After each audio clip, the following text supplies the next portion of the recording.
Hello, part about that is everyone. Oh, no, Emery's first. Emery behind track. Oh, no, everything's gone wrong immediately. Also, haircut, thank you so much. Thank you.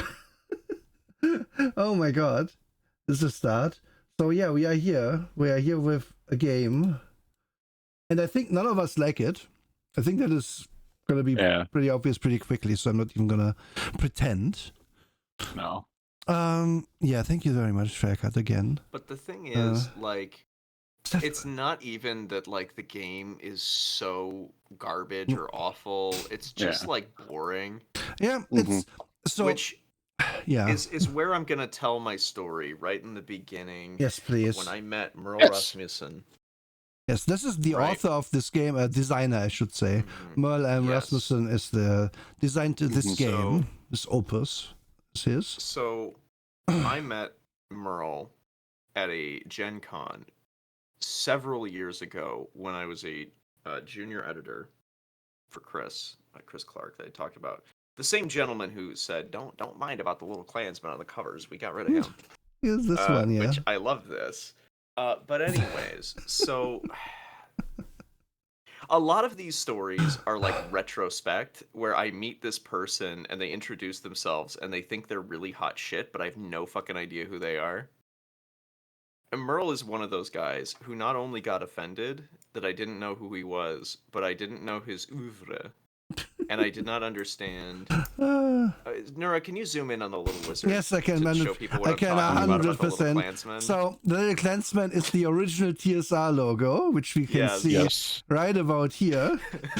Way back. Which I mean, we can all see what they wanted to have, but they a little wizard. He did no. He does not. No, it doesn't translate to print, guys. You literally just have to put a little flame on top of this, and he's setting fire to something. Yes. He's supposed to be a little wizard. Yeah. Again, that's what Chris did. I spent a lot of days in those paper mines, fucking rewriting a whole bunch of garbage, and to have him go, "Don't worry about the little Klansman. We're getting rid of him." Because the other TSR logo was just big TSR, and I like the big letter TSR logo. Oh yeah, that's the one. I like that one too. Think that would be the one most people know if they know about TSR at all. Because this was published really early in their catalog. Yeah. But this was also published in the time in which, like, the Sims resource. Oh no. Yeah, I'm just looking for the logo. Is it just? Is it like in the? It's just that. It's just that one. Yeah. 3 letters. Yeah. I actually love the Game Wizards TSR logo. That one's good. The one down there with the face. I love that. Anyways, one that looks like Hammurabi in profile. I should share you my browser as well. Sargon's gonna try to use that as his channel. In like 20 minutes. So he will.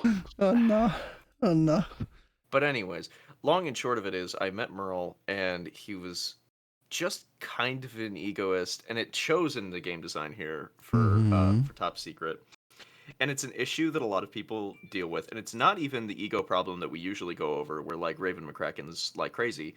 I'm mentioning it because I wanted to show up in Twitch chat right now and, like, scream at me and try to DDoS attack me, but anyways, so it's more just like spy games aren't really great in terms of the central, what you call the main thrust. Conceptually, people aren't really into them. You can do spy stuff in other games. We've done it in Shadowrun. I've done it in Cyberpunk. We've run that kind of stuff. Infiltration and information gathering is cool. Yes. But it's also primarily a single player trope, right? Exactly. It is one guy with a team, and nobody wants to be in the team. They want to be the guy. They want to be James Bond. They don't want to be Moneypenny. That would be stupid. I mean, like, I would say Moneypenny and whatever the other guy's name was. No, it's not Moneypenny. Like, the best example of a two-person thing would be the British show. What was it called? The Avengers. Avengers, exactly. Thank you. Where you have 2 of them, and this game even tells you, it's maybe best played with two players and a GM. Which I think it's kind of weak to me. It's honestly. that is like, I mean, fair enough if you at least acknowledge it, but it just show kind of an interesting foible there at least, and really get into if this is even playable in the first place, or if anyone would want to play it. Yeah, we'll get there. But anyways, that's the issue of where like very by the numbers, like thinks they're incredible, doesn't understand the problems with their work, but it's not at Raven levels. We don't have to worry about definitely that. not. Kind of generic dick. You can see in my tabs here that I have that I did some research before we did this. So Merle, he has a Wikipedia article, so good work there. Yeah. He went to apparently Underwood, Iowa, and then he went to a state university. Then he wrote some books, and that all ends in according to this thing, 1987. After which point he no longer has any entries here, meaning he probably didn't do anything of note. I thought, but then it turns out if we scroll around in like book finder with the name on it, Merle M. Rasmussen has in 2022 published this thing, which is it's not very well like, you can't really see much here. Planetarium. Also, wait a minute, go back, roll up one from Planetarium. And we are doing that in a second. Let me just talk here. Okay, so please do. This is apparently like a setting book, like setting neutral, but like these are 20 planets I came up with cool aliens on them. Which, hey, fair enough. That sounds interesting. That's a bummer. But no one's bought it. Yeah, nobody's bought it. And then go on up. Yes, he did some other things for Dungeons and Dragons in his time. No, I mean that Ghost of Lion Castle, that B solo. Yeah. I tested the conversion for that. Nice. There's a 5th edition conversion. It's not done by Merle. No. Merle's involvement conversion for that solo adventure. I was one of the 5 testers on that. It's awful. Yeah. Merle's involvement with D&D ends in 1987 with 2-part adventure, Turtles of Purple Sage, which was published in Dungeon Magazine. And he also, and this is an interesting one, with his wife published The Savage Coast. Yes. Yeah. So which was the entry point for a lot of furries in the Dungeons and Dragons. So it is fair to say that we aren't dealing with a complete one-trick pony. However, we will now go into detail as to what he did with this book. And I will say, if you are getting into the tabletop publishing business, this is basically what you're going to be. At like the base level, if you do not have like an exceptional talent or incredible marketing, like this is pretty much your career. You're going to have about 4 solid books that come out. I will say, Ghost of Lion's Castle is garbage. And you can tell that a lot of his work goes into making solo adventures. Or very, very small party adventures, which I think is very weak. But because that allows you to design without thinking of how multiple player characters are going to interact with a scenario or with a system. True. But you can basically make anything work for a single player yes, RPG. Totally literally anything. So that there's a James Bond tabletop, yes. And I'm in no hurry to go into that one though, at all. I've never even heard of that, but I definitely want to look at that. Oh wow! Oh wow! Yep. Oh, that looks excellent. So also, 1980, when this came out, is the year that many people will tell you, oh, the 10-sided die was invented in 1980. This is untrue. This is what I actually also thought until I read this fucking book and did some research. Because it turns out someone filed a patent for the 10-sided die in like 1906, I think it was, if we zoom in on this thing here. 1904, sorry. And there's apparently a patent for a 10-sided like barrel you could roll in 1890 something as well. Yeah. Thank you, Doctor, for this up, by the way. And the thing is though that the 10-sided die like came here with this one, with the with this advertisement. There's even a big version of it here. Meet a real 10. Because prior to this fucking day thing, to the amazing polyhedron that is the D10, you would have a D20, and that thing would have 0 to 9 on it twice. Then you color one of those 0 to 9s in, and say that's my 10s, and then you have a D20. Because it didn't used to sell 1 to 20 D20s. So this is the time. I want to, in this case, really drive home what time we are talking about when we talk about this game. There wasn't many games out. This is basically what I'm saying. I think I have it here. So yeah, in the 70s we have all of this stuff.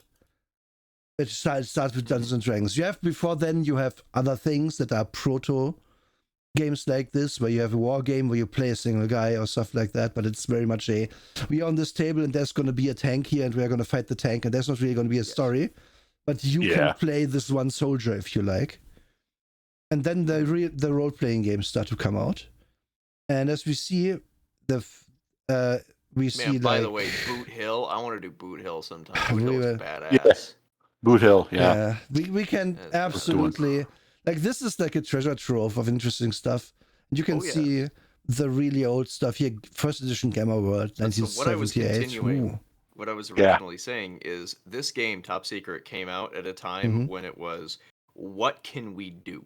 Yes. Like, we've hit the basics of fantasy, sci-fi. We have a Western RPG. What else can we do? And spies. And Merle jumped on that, and it's just not that good. Yeah. And there's not enough iteration in its design to continue to be better. Yes, the thing with this book, which we are going to get into, let's see, the foreword even talks about this. So, welcome to the world of espionage. This is the world of James Bond, Modesty Blaze, Jim Phelps, Derek Flint, John Steed, and Emma Peel. It's a world in which even every move could be your last, and so you live fast and die hard. Secret agents drive sports cars, escort beautiful women, and gamble away fortunes. At least they do so in the world of Top Secret. I can tell you right now, most of this is lies, but we'll get to in what manner they are lies. I also love how they're pushing the gambling angle. Yeah. Yes. They're also going on the idea of James Bond, but also James Bond only ever does that stuff in relation to getting information. It's not he likes doing it. Yeah. James Bond is a slab of meat with a head full of British government. He doesn't care about anything. And most secret agents in any media are not fast car driving playboys. They're fucking tools of the state, my guy. What are you doing? The whole Emery is completely right. This kind of tells you that we aren't going for who murdered this person? Let's have the FBI handle the investigation, and then you play FBI people. No, we're supposed to be movie spies. Yep. Yeah. Which exclusively. All of the people mentioned here there's a belief all of them are from movies or made up people. There isn't I don't know, smoking man from X-Files in here or whatever the fuck. But that isn't a made up person, but you know what I mean. Mm-hmm. In the last several years, there have been quite a few role-playing games produced, covering subjects as diverse as bunnies and bugbears, musketeers and mutants. That's what I fucking said. I'm crying. And even spacemen and cowboys. Yes, this is why I want to go over it now. Most of these games are quite good, but there was one error missing. Today, no one has yet come up with rules for modern role-playing game, set not in the hazy future of dim past, but in this crystal clear world of here and now. I'm now curious. Technically, I think Bunnies and Burrows takes place today because it's bunnies. Yeah. Isn't Boot Hill also just it's a Western Ranch? Boot Hill is Cowboys. Boot Hill is Cowboys. It's Cowboys. No, but what I mean is that's not correct. I'm seeing a missing game here. That I can't. Oh my god! Now I'm. Wait a minute. Yeah, Top Secret came out in 1980. They're missing. Go over to 1979. Mm-hmm. Yeah, Gangster was one of them. Gangster, Heroes. Yeah. Villains and Vigilantes, I believe, is also. Yeah, Vigilantes was another one. Yeah.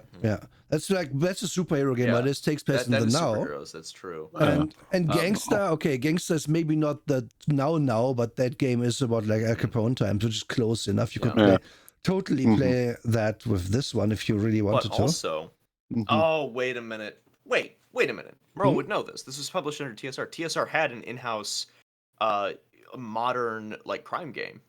Yeah. But I believe it was only in-house. I don't think it ever got published. That game sucked. That game sucked so hard. I'm going to be real. I played that several times because the guys I worked with on my design team fucking loved it, because the driving system in that was prescribed. It wasn't you did something and reacted. You said how many blocks you wanted to go and at what speed. And so then they would random roll, and it's like, oh, you just plowed into the side of like a sedan at 70 miles an hour. Oh no, that's so like the only way to not like die instantly, because you would make checks at every single fucking corner, would be to go at like 5 miles an hour. There's the racing game that's like that, a really old one. Yeah. Car Combat or whatever it was called, also super old. Yeah, they turned that one into a computer game. I don't remember what it was called.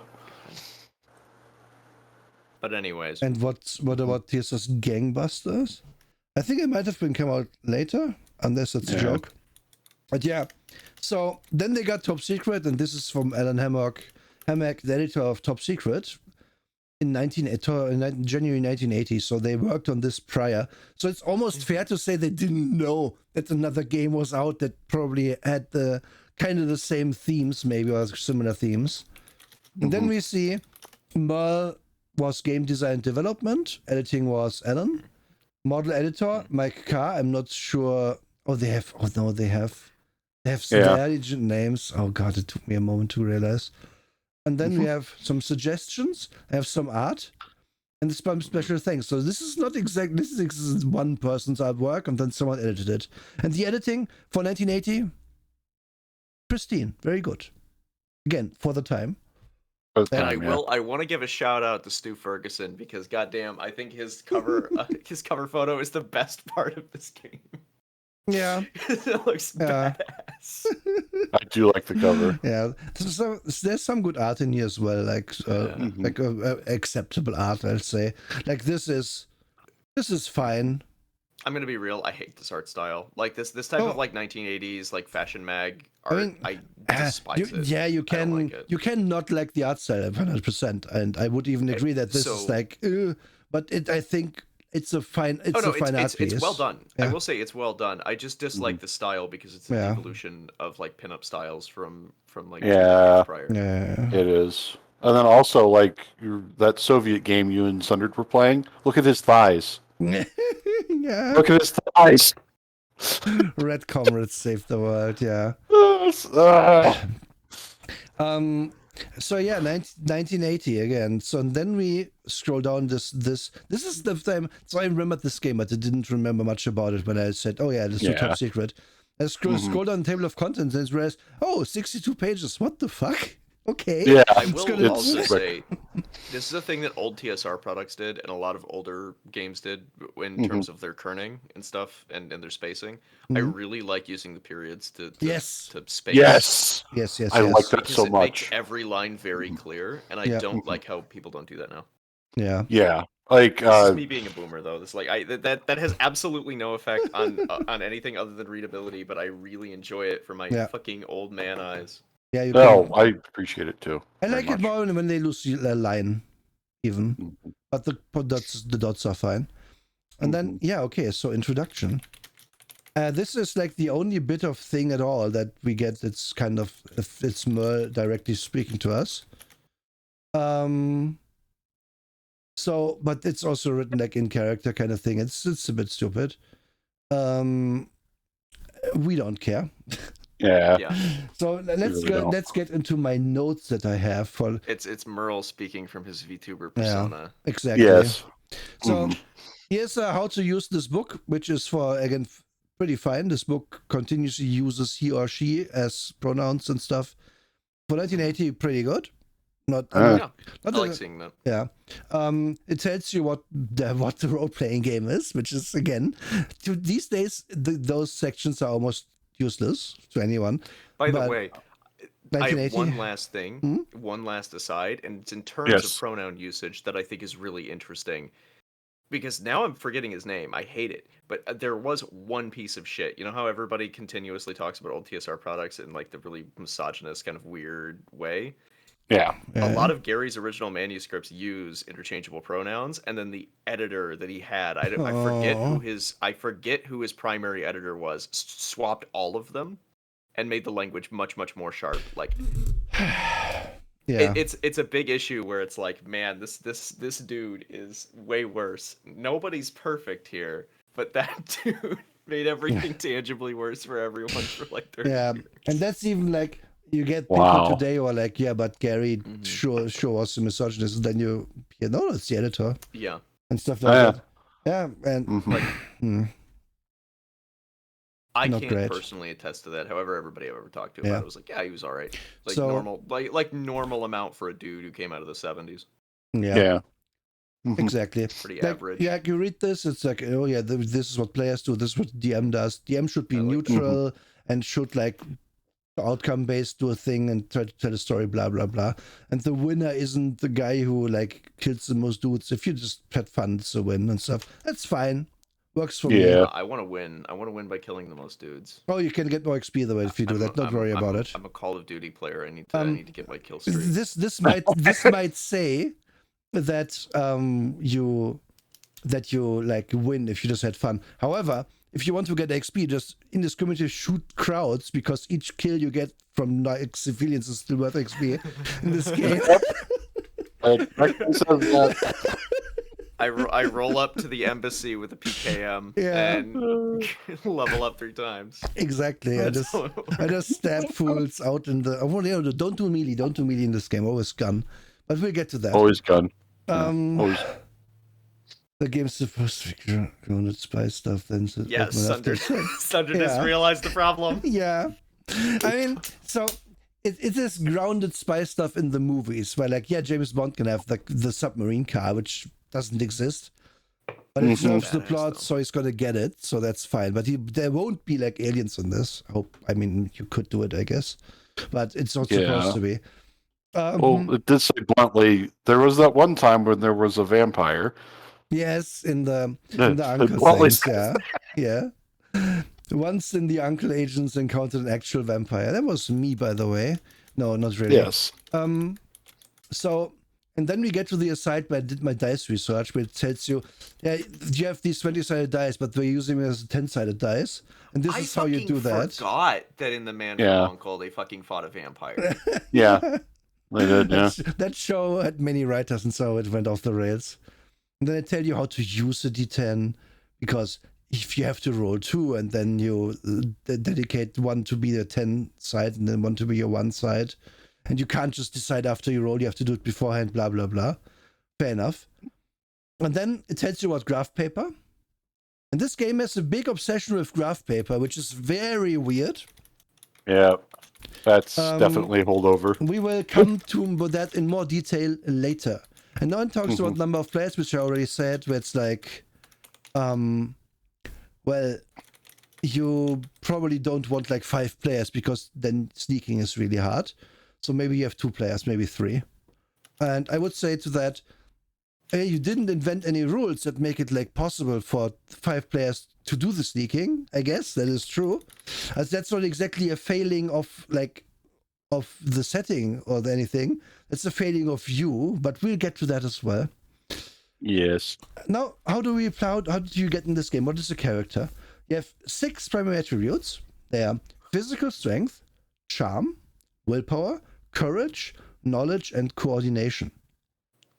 And how do you get these? Well, you roll D100. But if you just did that, you could have 1 strength or something stupid like that. So they didn't do that.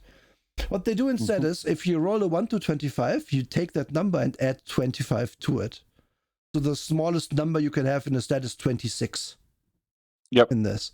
And then if you roll 26 or 50, you add 15 to it. So technically, if you roll 25, you have 50. If you roll 26, you only have 41.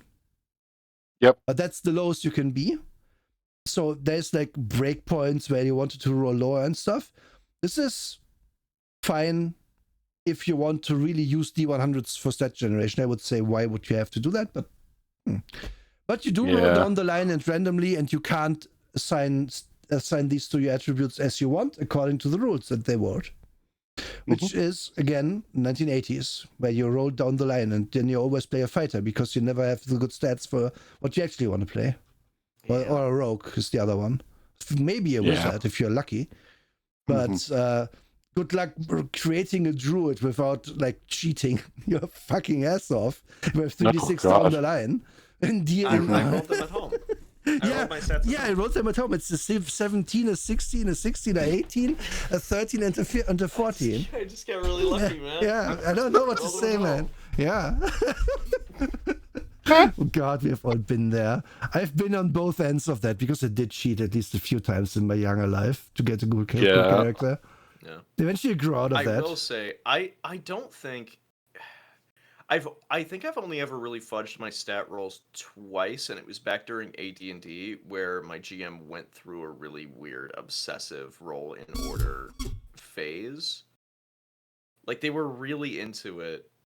I don't know why. They had like this obsession with I want you to play like regular people instead of like heroes, and I'm like, that blows. Yeah, that's not what. I don't want to do that. That's not actually what this game is like for, or even like balanced for. Honestly, yeah. Yeah, honestly, it's really annoying. Yeah. But anyway, I really like Sunder catching fucking Pickwick here. Yeah, Pickwick. Yes. Pickwick. Yeah. Oh my God, Which is the only thing I remember about this game in my meeting with Merle, with fucking Chris going like, "Hey Merle, that's your fucking Pickwick system." That's the only thing I remember about that shit. Well, it's more than that. I hate this game. Because we have the Pickwick, but we also don't have derived sets off of the Pickwick. Of course we do. You gotta do math, man. You gotta do tons of math. Just wait, it gets so much worse. But we derive stats now. So you have your offense, which is your courage plus your coordination plus courage divided by 2. Deception, which is courage plus charm divided by 2. Evasion, which is charm plus coordination divided by 2, and so on and so forth. And then, once you have all of these, you have tertiary values, which are derived from your secondary values and your primary values in some cases. In total, we have, I believe, 15 of those. Fractions are rounded to the nearest whole number. If a character's offense was between 70.50 and 71.49, we round to 71. I don't know how this is even possible. I don't think they know how math works themselves, because this is not something you can be between. But, I mean, you can, but it's not... In this thing, you're going to be at most a quarter in quarters. So you don't have to actually write it like this, but whatever the fuck. Yeah. But I'm just glad they specified it back then. Yeah, Xaruki, hi, welcome. The real kicker here is the following. This game, every time you get injured, will take some of your stats away. Yep. And in doing so, it will be like, oh, you lose 10% of your strength. So say your strength happens to be 50. Then you take 10% of that away, so your strength is now 45. That is this little thing here. And that means everything that has strength in it, physical strength, not just strength. You have to like redo the math for your hit points, for your movement value, for your wrestling value, for your hand-to-hand combat value, and for that's it for physical. But your coordination is the other one that goes down, and the coordination is in everything. Yeah, so you play this game with 3 abaci and a fucking sheet of graph paper. Yeah, it's fucking dumb because you can also increase your stats with XP, which we get to. And then you have lots of random shit like how tall are we? We desperately need a table to know that we are maybe short or maybe very tall. And then you roll on additional tables if you happen to be short or very tall specifically. But if you are like average size, you have no change to your 5'10" as a dude or 5'5" as a female. And then you have 3 fucking tables to roll height. And then you roll glasses. You have a chance to have glasses, and the secondary chance that you can't wear contact lenses. Which is also like you have to roll that if you wear glasses. And if you do wear glasses, you roll how much that brings your coordination down if you don't have them. And then However, for your handedness, you always take what the player is. This sucks. Which is fucking dumb. This sucks. This is so arbitrary. And I have nothing to say about this. Like, So bad. I was talking on the phone earlier. It's like, hey, so you're doing your show today, right? I'm like, yeah. They went like, oh, how long do you think it's gonna be? I'm like, not very long. This game sucks. But it doesn't suck in a way that's interesting or like angry. I want to paint you a picture though, Emery. Imagine some hyper nerd in 1980 being like, what? My handedness is determined by my own handedness. Time to learn to be ambidextrous to have an advantage in top secret. Oh God! There was that guy. There totally was that guy. There was one guy like that for sure. No, I remember a lot of arguments about dual wielding and how it should work, and like all sorts of things like that. And I've had players at my table demonstrate ambidexterity. Yeah. Just because they're like, it's not actually that hard to I know. work with two things. But then again, I played with a lot of HEMA and fencing nerds. So. But in this game, that gives you an advantage, Emery. That's the thing. Yeah. It's dumb. Yeah. So our entire table would be fucking talking about this. If I played with my old AD&D group and we played this, literally everyone at the table would be ambidextrous, and we would all be able to fucking prove that shit. Like, it's fucking annoying. I hate people like that. And then sucks. And then this game is garbage. And then we talk about languages. Anyways, what have we got? Which is fucking dumb as well, because you get a rating of 73 to 100, so 70 plus 3 10-sided dice in your native language. And this will never again come up, except if you have to find out if someone else is like faking the accent, which is a whole mechanic in this. I'm not going to read all this, so you can thank me. I read this earlier. You don't have to know shit about this. Yeah. But essentially, good, 'cause I don't. You do a lot of math to determine if the other guy has less language points than you get a bonus to fast talk him, to not only to specifically to pretend that you are of a different like from a different place. And if they are from that place, then they get a bonus to find out that you are not from that place. And it is fucking amazingly dumb to have all these rules for something that will... I mean, it will come up because, yes, I will want to pretend that I'm like Russian because I'm infiltrating the Russians. Yep. But at the same time, I will not want to roll this because also every minute you talk, every 12 turns, which is 1 minute, they can roll to find it out. And the roll is about a 50-50 if stats are the same.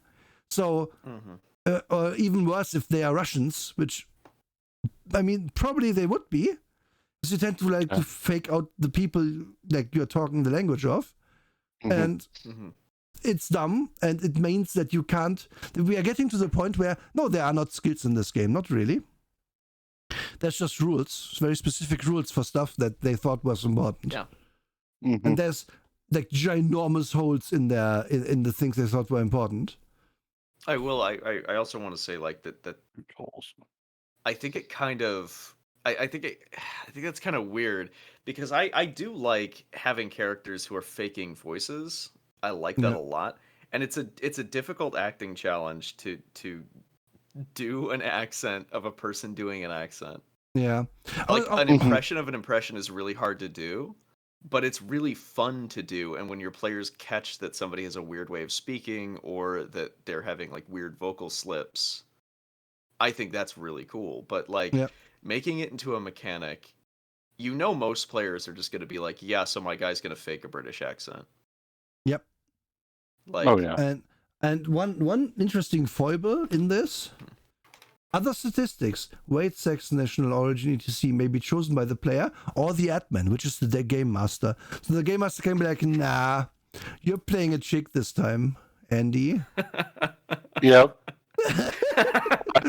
That's pretty strong. I diagnose you with woman. Yes. Also, you're bad, Andrew. Extremely fat. For some reason. It's for the story. Don't worry. It's not my barely disguised fetish. Oh, you're from Malaysia because that's where we're going this week. Yeah. You're a fat mom from Malaysia. Good luck. Yep. And but then you get your areas of knowledge, which are all of these. These are what stands in for like skills, but not really. Yep. Because most Not of the really, stuff in no. this isn't skill based, except there's 2 of these that's actually deceptively important, which we'll get to later. However, you roll a D100 to see which you get, and if you roll 75 and above, you can choose. And you get, I think, your knowledge times divided by 10, rounded up, is what many of these you get. That's so weird. I'm gonna say that's very strange because Yeah. 25% of the table is you just pick it. Why don't I just pick them? Yeah, but if you Yep. just pick them, no one would pick literature, for example. I would. That's badass. Yeah, but not in a spy game, or I don't know, mathematics. Yeah. Yeah. It'd be fucking sick if you're the spy who knows like literature. You're like the gentleman spy, and you can point out some like cool shit. What I enjoy about this is that you're probably gonna, like, if you roll like 6 times on this table, because your knowledge is slightly above average, the character will make no sense. Because you're gonna have like agriculture and electrical engineering and fine arts and law. You knew where I was going with that. And physics, and then also world history, current affairs, and that's gonna be your character. And they're gonna be, what the fuck is this? Who am I playing here? A farmer who later in life learned physics? What's going on here? I'm a character with metallurgy, psychology, religion, and botany. Yeah. I'm like a monk. I think marine biology is in biology in this case, Waggles. Yeah. God. And Brother Chimus is gonna come in here to fuck you up with his knowledge of metallurgy. It's so dumb. And then this fucking sucks. Then you roll on each of these how much of a bonus you get on them, and then all the other ones are half your knowledge, and then you choose which kind of character you are, which is nothing. The only thing it does actually is, like, we might notice here that some of these just level way quicker at the start. Yep. Yeah, because it's just like D&D. Yeah, just D&D. But they all like in the end cost 20k to get there. Like the investigator, the confiscator, or the assassin. Which I'm gonna say the way this book and the adventure we are looking at later, which I've not given you both because I wanted to just not give you that because oh my god, it's only for me. I was scared that you were gonna be like, okay, and now we're gonna make characters and you're gonna play this. I had a visceral flash of fear. No, we couldn't play that. It's gonna be clear why soon. No. Oh my god. So I the only thing can't do this to me. Informer, Scout, Tail, Examiner, Interrogator, Shadow, Sleuth, Inspector, Spy, Investigator. These are just randomly chosen names for the same thing. Shoplifter, Shoplifter, Pilferer, Swindler, Crook, Burglar, Second Story Man, Thief, Conman, Purloiner, Confiscator. What the fuck is a confiscator? That's just a guy at the border who confiscates your stuff because he's allowed. Like, it's not even whatever. And then Assassin, Punk, Thug, Ruffian. Level 2 Thug versus level 10 Assassin. Hut, Muscle Man, Killer, Torpedo, Hitman, Mechanic, and Assassin. I do not know. I just wanted to read them out. I do not know. Why do we have Muscle Man here? Why do we have Torpedo? Torpedo is the one that gets me the most. I do like in the middle of all of these, fucking Ruffian is here. Yeah. Yes, Ruffian. Hood. Yeah. And then we equip our character, at which point we learn we are not going to drive any fast cars in this house. Because we begin to play with $400. Formal outfit costs half of that. Yeah, formal outfit costs 200, and then you can get like a pistol, and then that's it. That's your equipment. That's it. Yep. I have a suit and a gun. Yeah, suit and gun. That's all you need. And then you look at like firearms, see the table. There's lots of weirdness with like these things. The encumbrance in this is kind of like based around not really actual weights, but is how. Right. Confiscator is the guy who takes your character sheet and says you die, go home, read the encyclopedia. You don't just get pizza with everybody else. Yeah. Yes. Yes. True. That will always be the weirdest thing. We can't. That was like in the first episode, wasn't it? Yeah. Was it Prime Directive? Yeah. Yes, it was never Fire can Directive. top that. And by the way, we've almost done this for over a year. Yeah. We've done this for over a year. We can't top that. We have done it for that game. That game actually telling you to read the encyclopedia because the character died is a different level. Yeah, that is a different level. But I want to point It's out, not the worst thing we've ever seen, though. no, it's not. It's still, like, weird. It's like one of the more antagonistic things we've seen. It's in our mind because it was the first one. I want to point out we had page 8. Yeah. We are done with character creation. Yep. We are done. We are just buying equipment now. That is your character in this game. So, and now we have ammunition costs, dollars per 50-round box. Each box weighs 1 pound. And can we roll up really quick? I want to see this really quick. Yeah. So with all of the nonsense, one page up to page 8. Oh, sorry. Hmm? Yeah. So the empty magazines are kind of weird, right? In which you have basic assault rifle, carbine, pistol, shotgun, submachine gun, but then Thompson drum. Yeah. Which that's just a submachine gun magazine. Yeah, but it's a drum magazine, is special for the Thompson. But I knew about the Thompson. Special, but why would there be a special mag just for that? There's drum magazines for other submachine guns. Not in this house summary. And they've existed for a long time. Why wouldn't there just be submachine gun drum? Also, all of the other ones are just random sizes, I guess, because the only one lists the amount of shots is the drum. Yeah. It's just really weird. I think I don't know why, but then you go down and there's an entire caliber chart.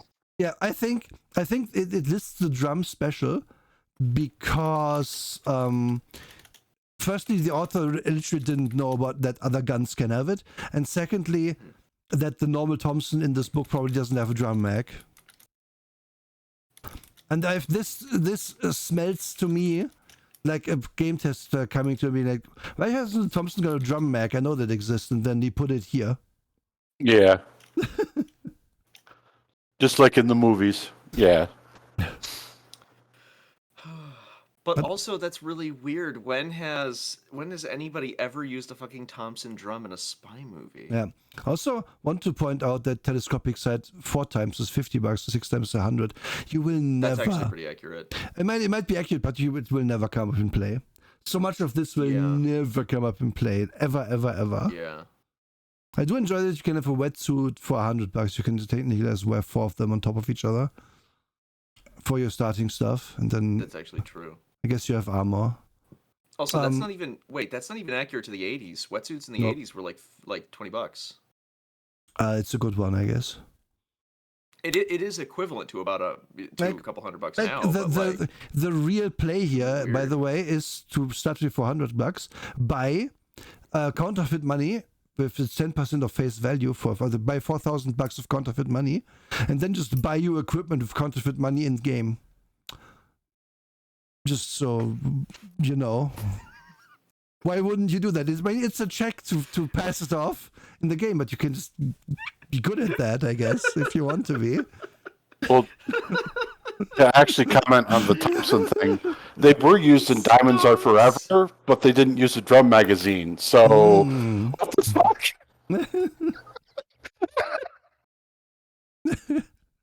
Oh, we're gonna get so many dumb specifics in this. So we have a caliber thing, and the more caliber it has, the more expensive the bullets are. There's gyrojet in this, which is you can have gyrojet bullets for all of these guns. That doesn't work. The gyrojet is one specific type of round. They don't have other calibers. Yeah. It's just the one. And look how inexpensive it is. Like, what? Yeah, that's also dumb. But more importantly, there's also gauge. I do not know what it means. Any of this? I think this is the cost. Okay, hold on. No, I know what gauge is. I know what gauge is. But I do not. I'm not really sure what they mean with shot size and then what does the number mean? Okay, I can explain that really quickly because shotguns have not only gauge, which is the size of the barrel and the type of round that's being used, but shot size is how big the actual pellets are. So you can buy buckshot with 2 pellets, and it's basically just 2 massive, like almost marble-sized pellets that are jammed into a gauge buckshot case. I don't think this game has rules for that, though. I think they just put this table here. Because when I read it, I didn't find any shotgun rules being like, oh yeah, this is how when your shot size comes into play. Whatever. Pretty dumb though. Is it just me who has Emery on one ear sometimes? Drake, Maybe, I don't know. Can you say something, Drake? Say something, Drake. Okay, it's on my end. Let me just fill it with my cables here real quick. Mm-hmm.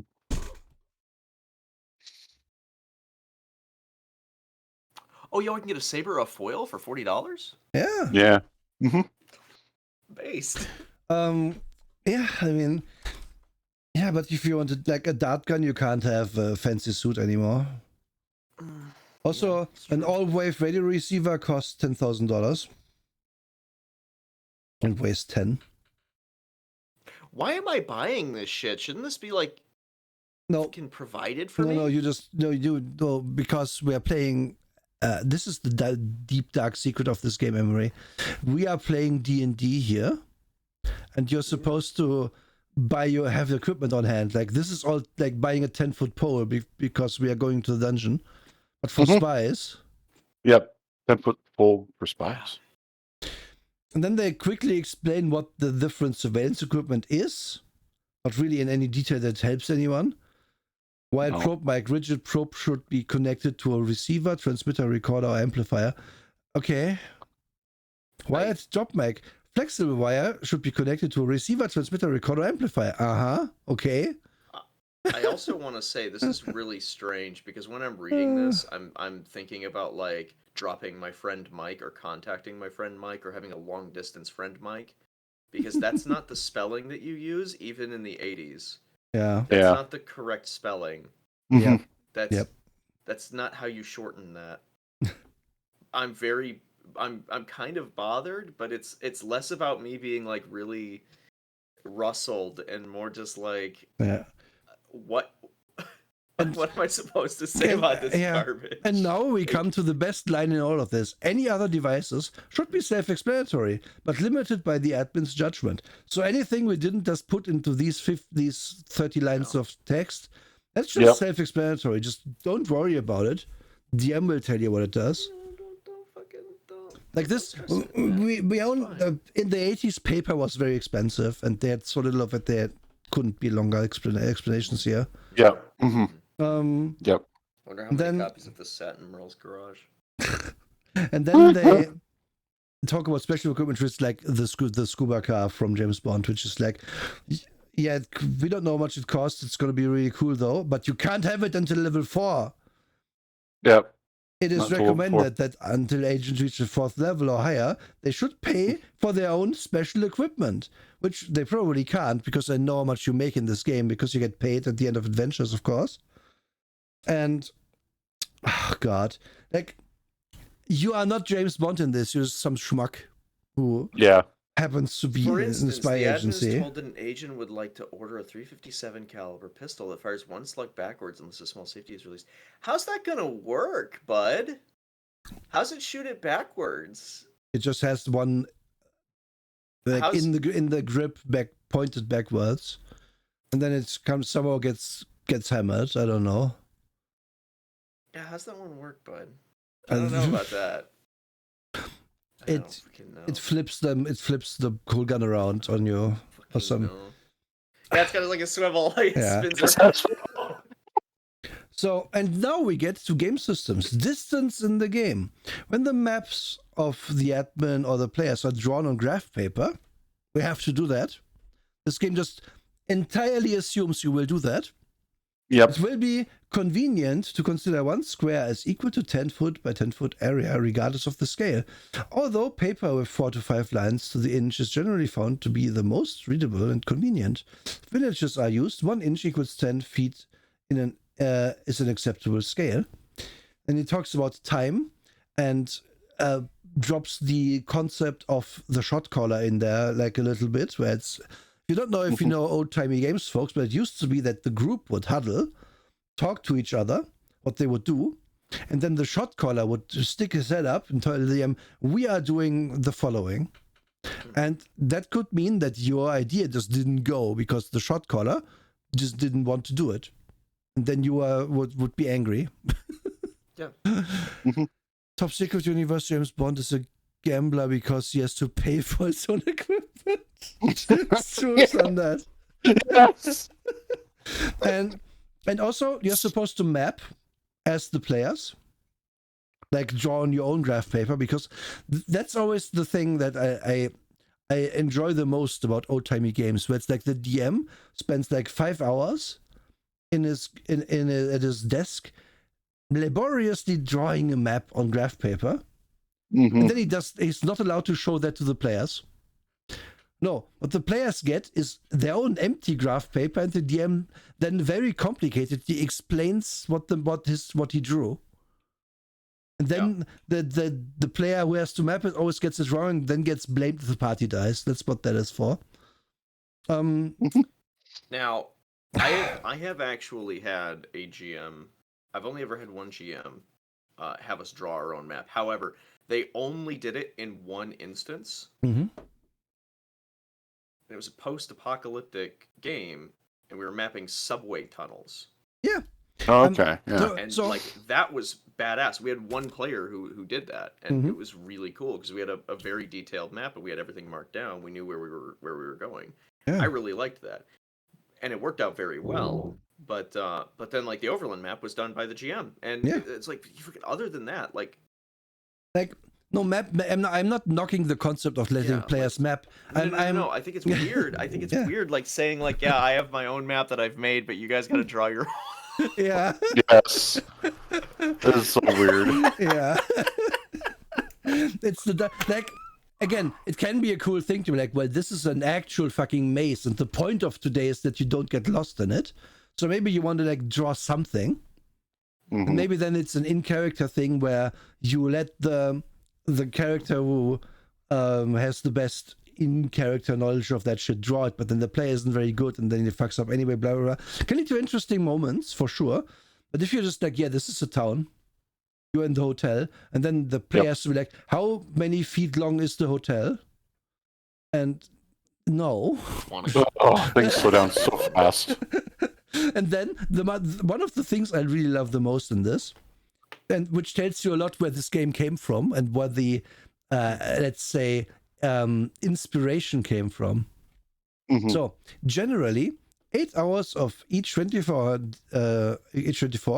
must be spent resting and sleeping, and prudent agents will sleep in shifts with a guard always awake if they must do so in the course of a mission. As a general rule, 3 checks will be made each night, in quotation marks night, for possible wandering human targets, unless the characters are passing the night in a safe and secure place. This game has random encounters, because we all know that that's a big part of a James Bond movie or something. That James Bond sleeps, I don't know, in the wilds, can't put a guard up because he's one dude, and then random encounter happens. In the fucking in the hotel. Yeah, 5 kobolds come out of the luggage.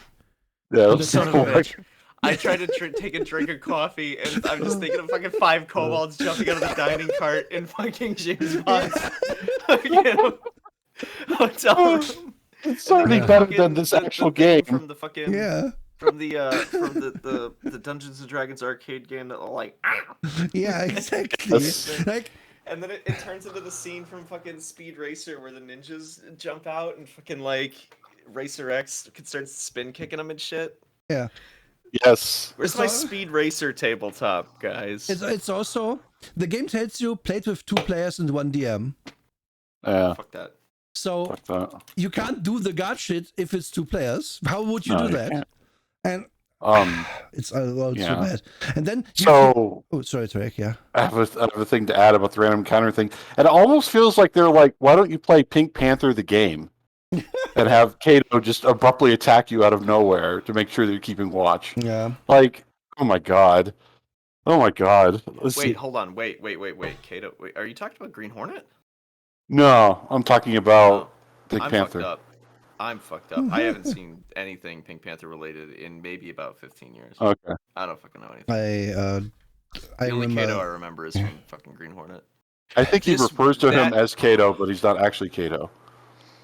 I do not know, because it's also been a long time, and I think that's all been me and my childhood and watching it in German, so who knows what they called that person. Hornet. Oh, that's true. And, Green Hornet's good. But well, then you derive your movement speed from your derived set versus movement value, which was adding, I think, 3 stats together. And then you know how quick you are. And it's worth noting that you can, in 5 seconds, run 105 feet, which I think that's pretty decent. But that also means you have to map. Like, that's a big map. It's a really big Like, if you just run for 3 rounds in one direction, asking the DM what's there, you're gonna have a lot of map to draw. It's almost like mapping is not very good in this in games in general, like to this fucking extent. It's almost like it's more of a dungeon thing, but as we will see, I digress. Then you have encumbrance, which is like they derive a little bit in this. It's based on your endurance to an extent, blah blah blah. That's pretty. I don't mind that it's a bit abstracted here. It's not like, yeah, this weighs 10 pounds and this weighs 8. It's just like, yeah, this thing is big and bulky, so you can't carry 10 of them around. They have vehicle movement, which is also really dumb, but kind of workable, except that they go even faster, so you're probably never going to use one on a map. Like your sports car goes 1,140 feet per turn. Good. I draw all of that on my graph paper. Can I please have more graph paper, DM? So it's scotch taping it across the room. Yeah, I ran out of graph paper. Sorry. We wasted on this one chase scene. Yeah, I do enjoy the idea. Flip it over. We got to do a new battle map.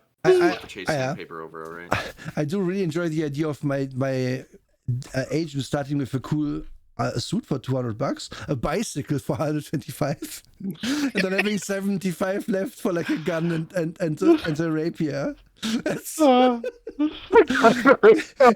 Because your only other option, if you want a cool suit, which we know we all must have, is a canoe or rubber raft. No, I wanted a leather jacket. $75. Yeah, I'm on that. It's fine. And now this table owned, I think, cost me sanity, because here's our table of missions. Which you might think is a table of mission. It's really not. This is a table of, I did this thing in the game and now I want XP for it. Because we have assassination, ultra clean and messy, mugging, clean and messy, defection protection, blackmail, extortion, kidnapping, arson, bombing, prison break-in, jail break-in, whatever the difference. I think I know. Prison is a secure facility. Jail is effectively a holding center. Yeah, fair enough. Rescue, hijacking, skyjacking, piracy, transportation of goods, stealing, which is not worth anything, but gives you a base mission payment of 60. Clean and messy. Sorry. Clean and messy. Right. There is. Use of counterfeit money gives you XP. So my ploy to start with $4,000 counterfeit dollars is even better. How do you mug somebody and keep it clean? You beat them over the head with a brick and then take their stuff. It's also it doubles. Hold on. Then what's a messy mugging? That would be the brick. I mean, if you're mugging somebody clean, I guess we're gonna get. Don't worry, this is gonna get explained to us. Breaking and entering, desensitizing alarms. Desensitizing alarms is great. Not disarming, desensitizing.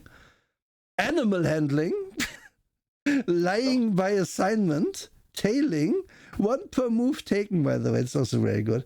Surveillance, communication, full investigation, killing civilians unarmed, harming civilians unarmed, killing arms bearers, police guards, etc., harming arms bearers.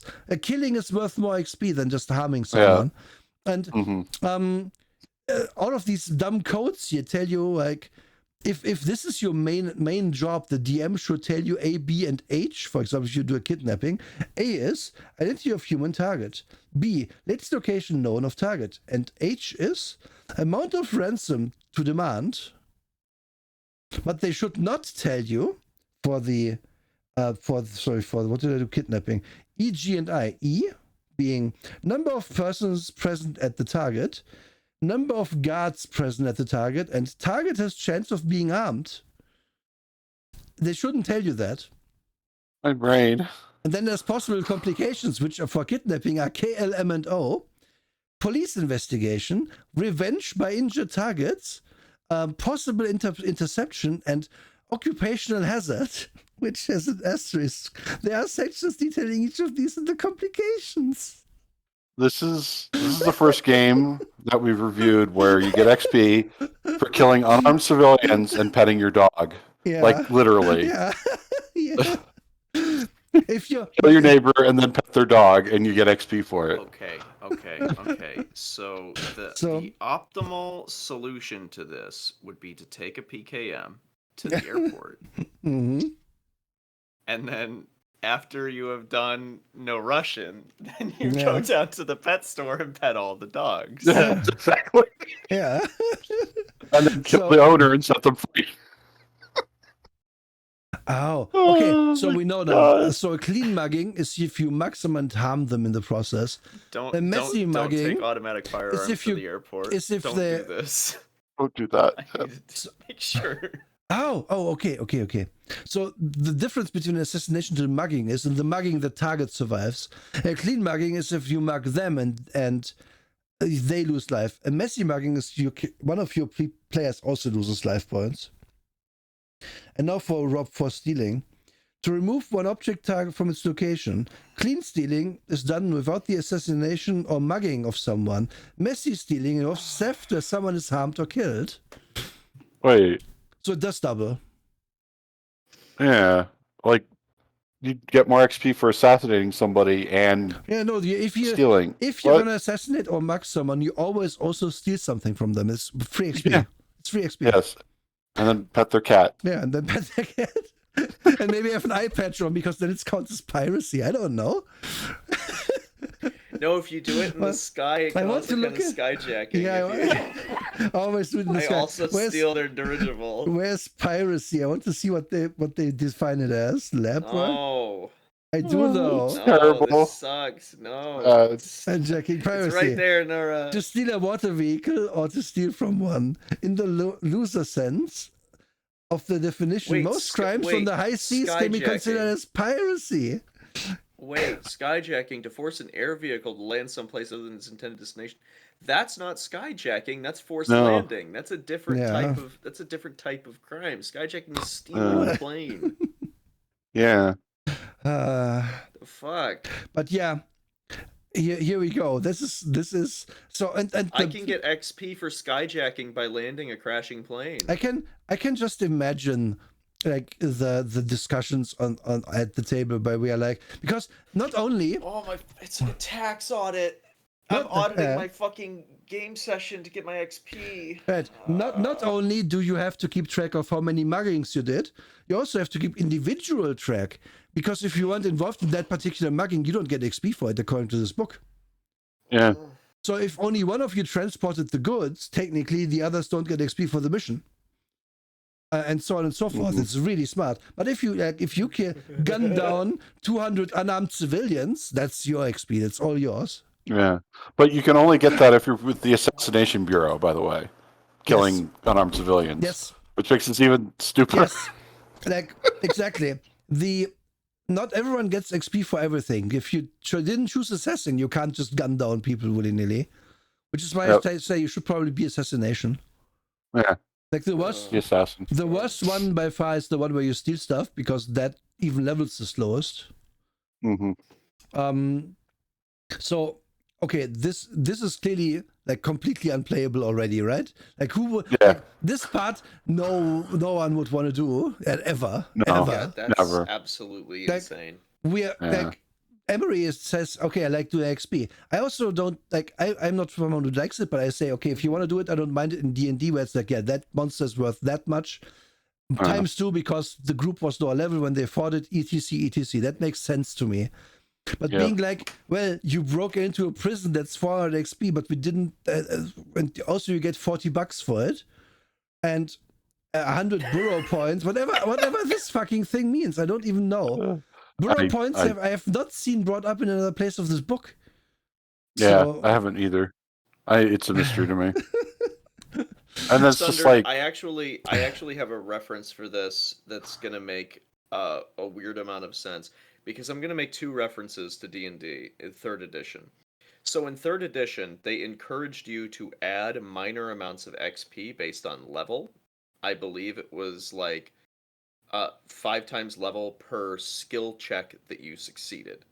So the GM was expected to sit back and mark skill checks succeeded to give everybody XP, and then certain classes had increased, like rogues, I think, got double or whatever, because they'd be making more skill checks. And killing less dudes, so that you keep individual track of everything that you ever did. Now, that sucked.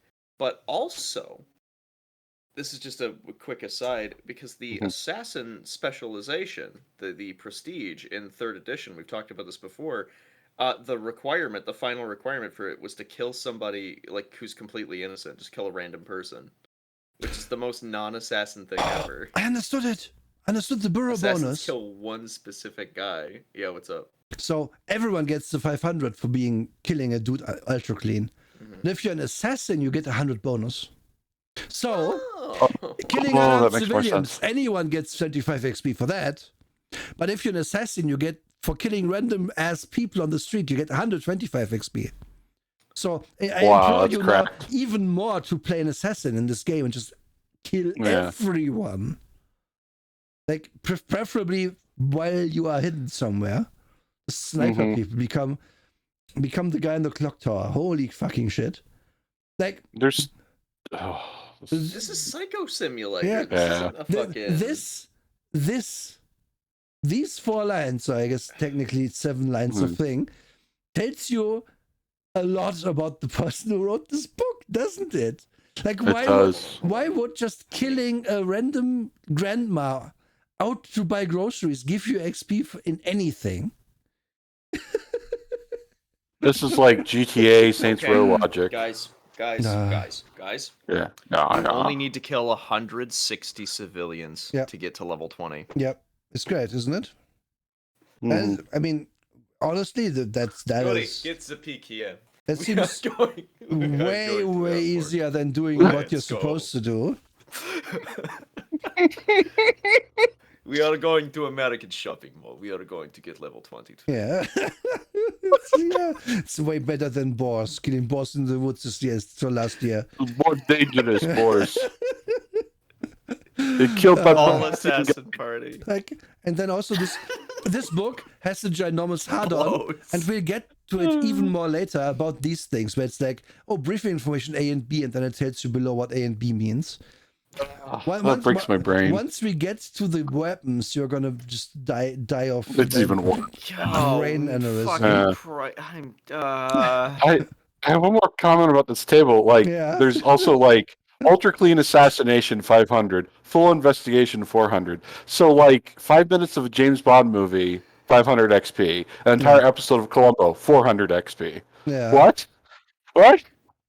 Yeah. Columbo would be higher level than James Bond. Yep. Yeah, that's one would be. Okay, now completely. I have one last comment about this table before we can move on. Yes. So this letter designation, all of this info that you may have that may be withheld, which is really weird. Why would they withhold information from an agent? Yeah. Especially about whether or not the target is armed. That's kind of important. You should know that. That's correct. But that would a complication that would make sense would be that the target's armed when we didn't know. Yeah. But anyways, I think in the context of this, supposed to be, we don't know if they have a weapon, so we don't tell you. But that's not what this says. That's a complication. That's not withheld information. Is something that they don't tell you. Yeah, exactly. But anyways, like a withheld piece of information would be something like they worked for our agency and they defected. That would be withheld information. Yeah. But anyways, there is one other system that I know that uses a coded letter and number system like this, and that's Traveler from Mongoose. And they use that to understand planetary designations for what type of technology do they have, what kind of atmosphere is it, what's the weather like, and who lives here, that stuff, and that makes sense. Yeah, it's also something that it's like the Dewey Decimal System of planets. You can look at that string of letters and go oh, okay, I know what to find here, and I know what kind of weapons I can get here. Exactly. The problem isn't that they do this here per se. I mean, it's just that it doesn't make any fucking sense. This table is dumb, But the problem is that they will reuse these letters later for other tables. Oh shit. And so, we'll get to that soon. And then it tells you what non-player characters generally have shit stats, and how do you work with contacts, which is you can use force, fool, fascinate, dazzle, scare, impress, condu, or bribe. Exactly these, nothing else. Then you roll, and depending if their stats versus your stats, here's the giant table to know the outcome. Which ranges from they tell you nothing and tell you to leave to, well, actually they attack you, to they tell you everything and will try to do anything you tell them to do. Uh-huh. And just like a roll. So the game removes role playing from your agent game. You're not role playing your agent. You're just telling your DM, well, does the guy look pretty weak? Yeah, okay. Then I will force him because my physical is high to tell me. Yep. Like, And you roll on the table and it sucks.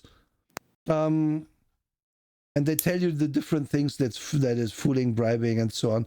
You can bribe someone with a lot of money, which you can counterfeit money probably. And then...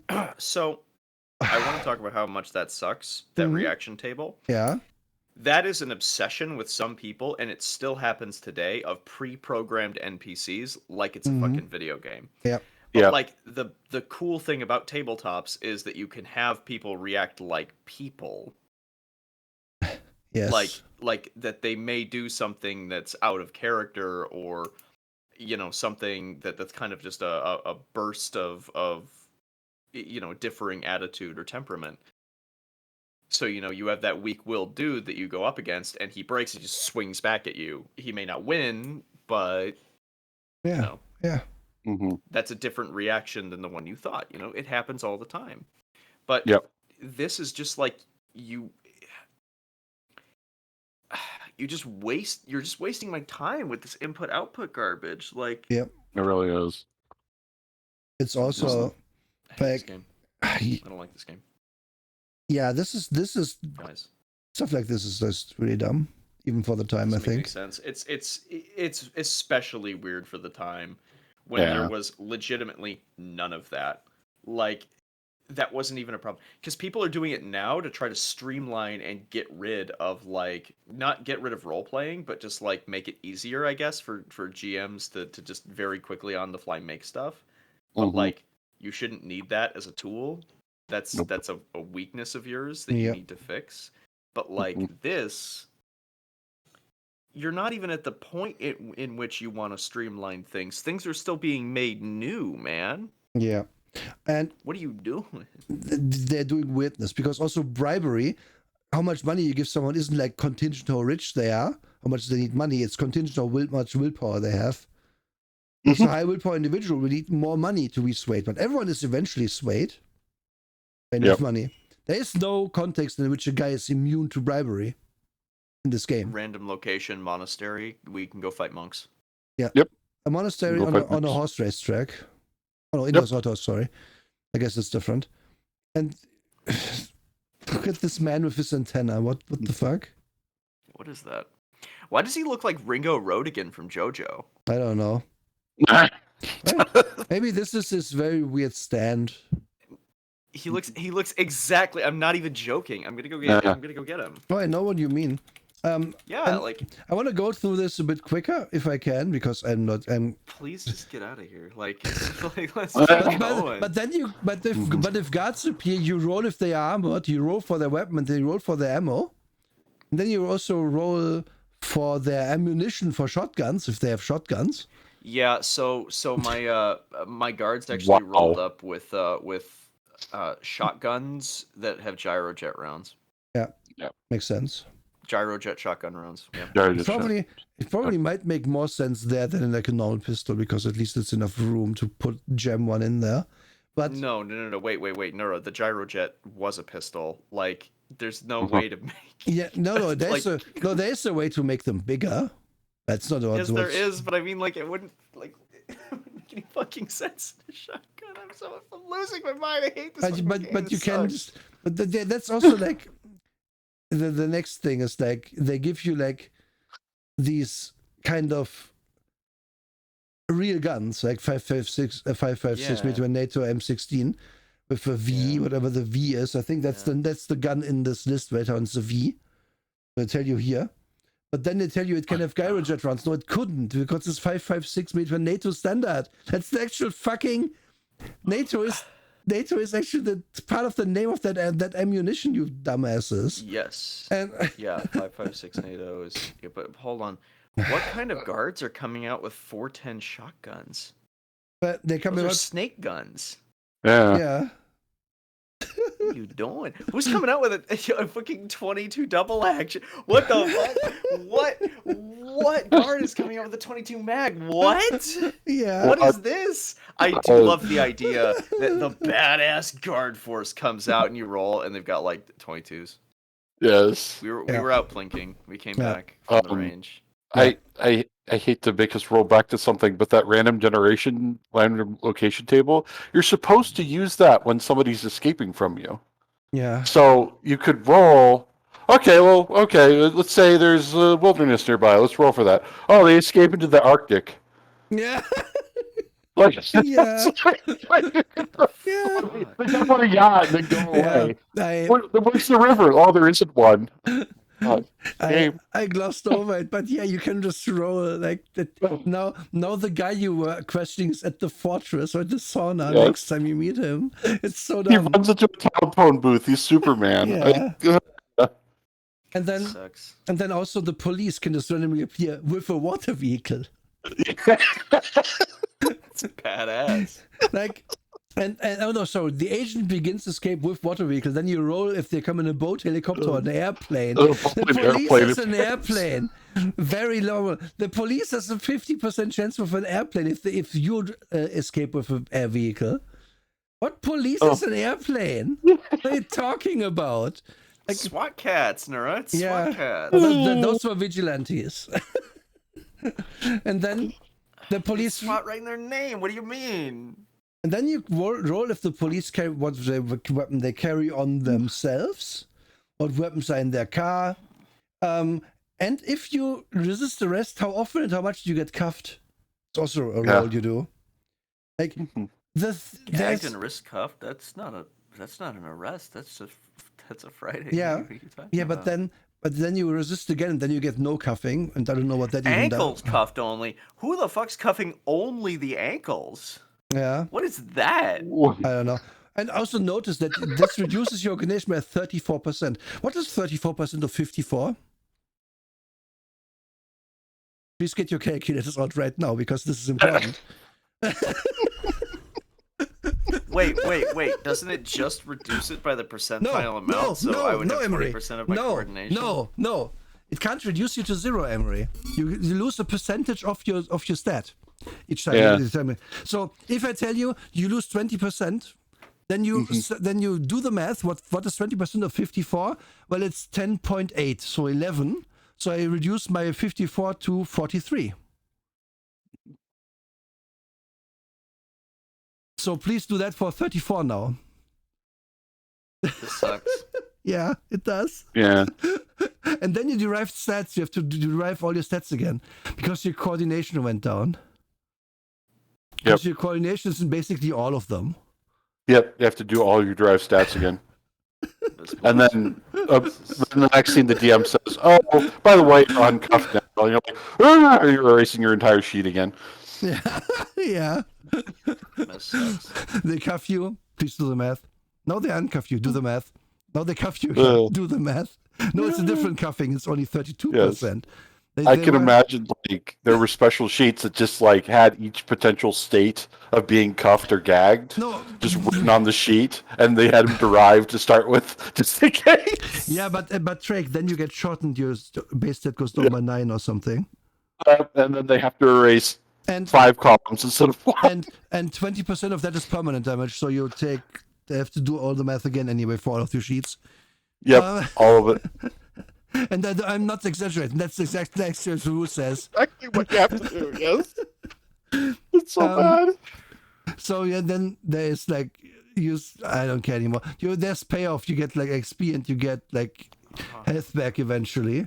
You You get 1 health back per day of rest in the hospital, 1 per 3 days rest normally, and you also get like some of your temporary losses back. Great. All right.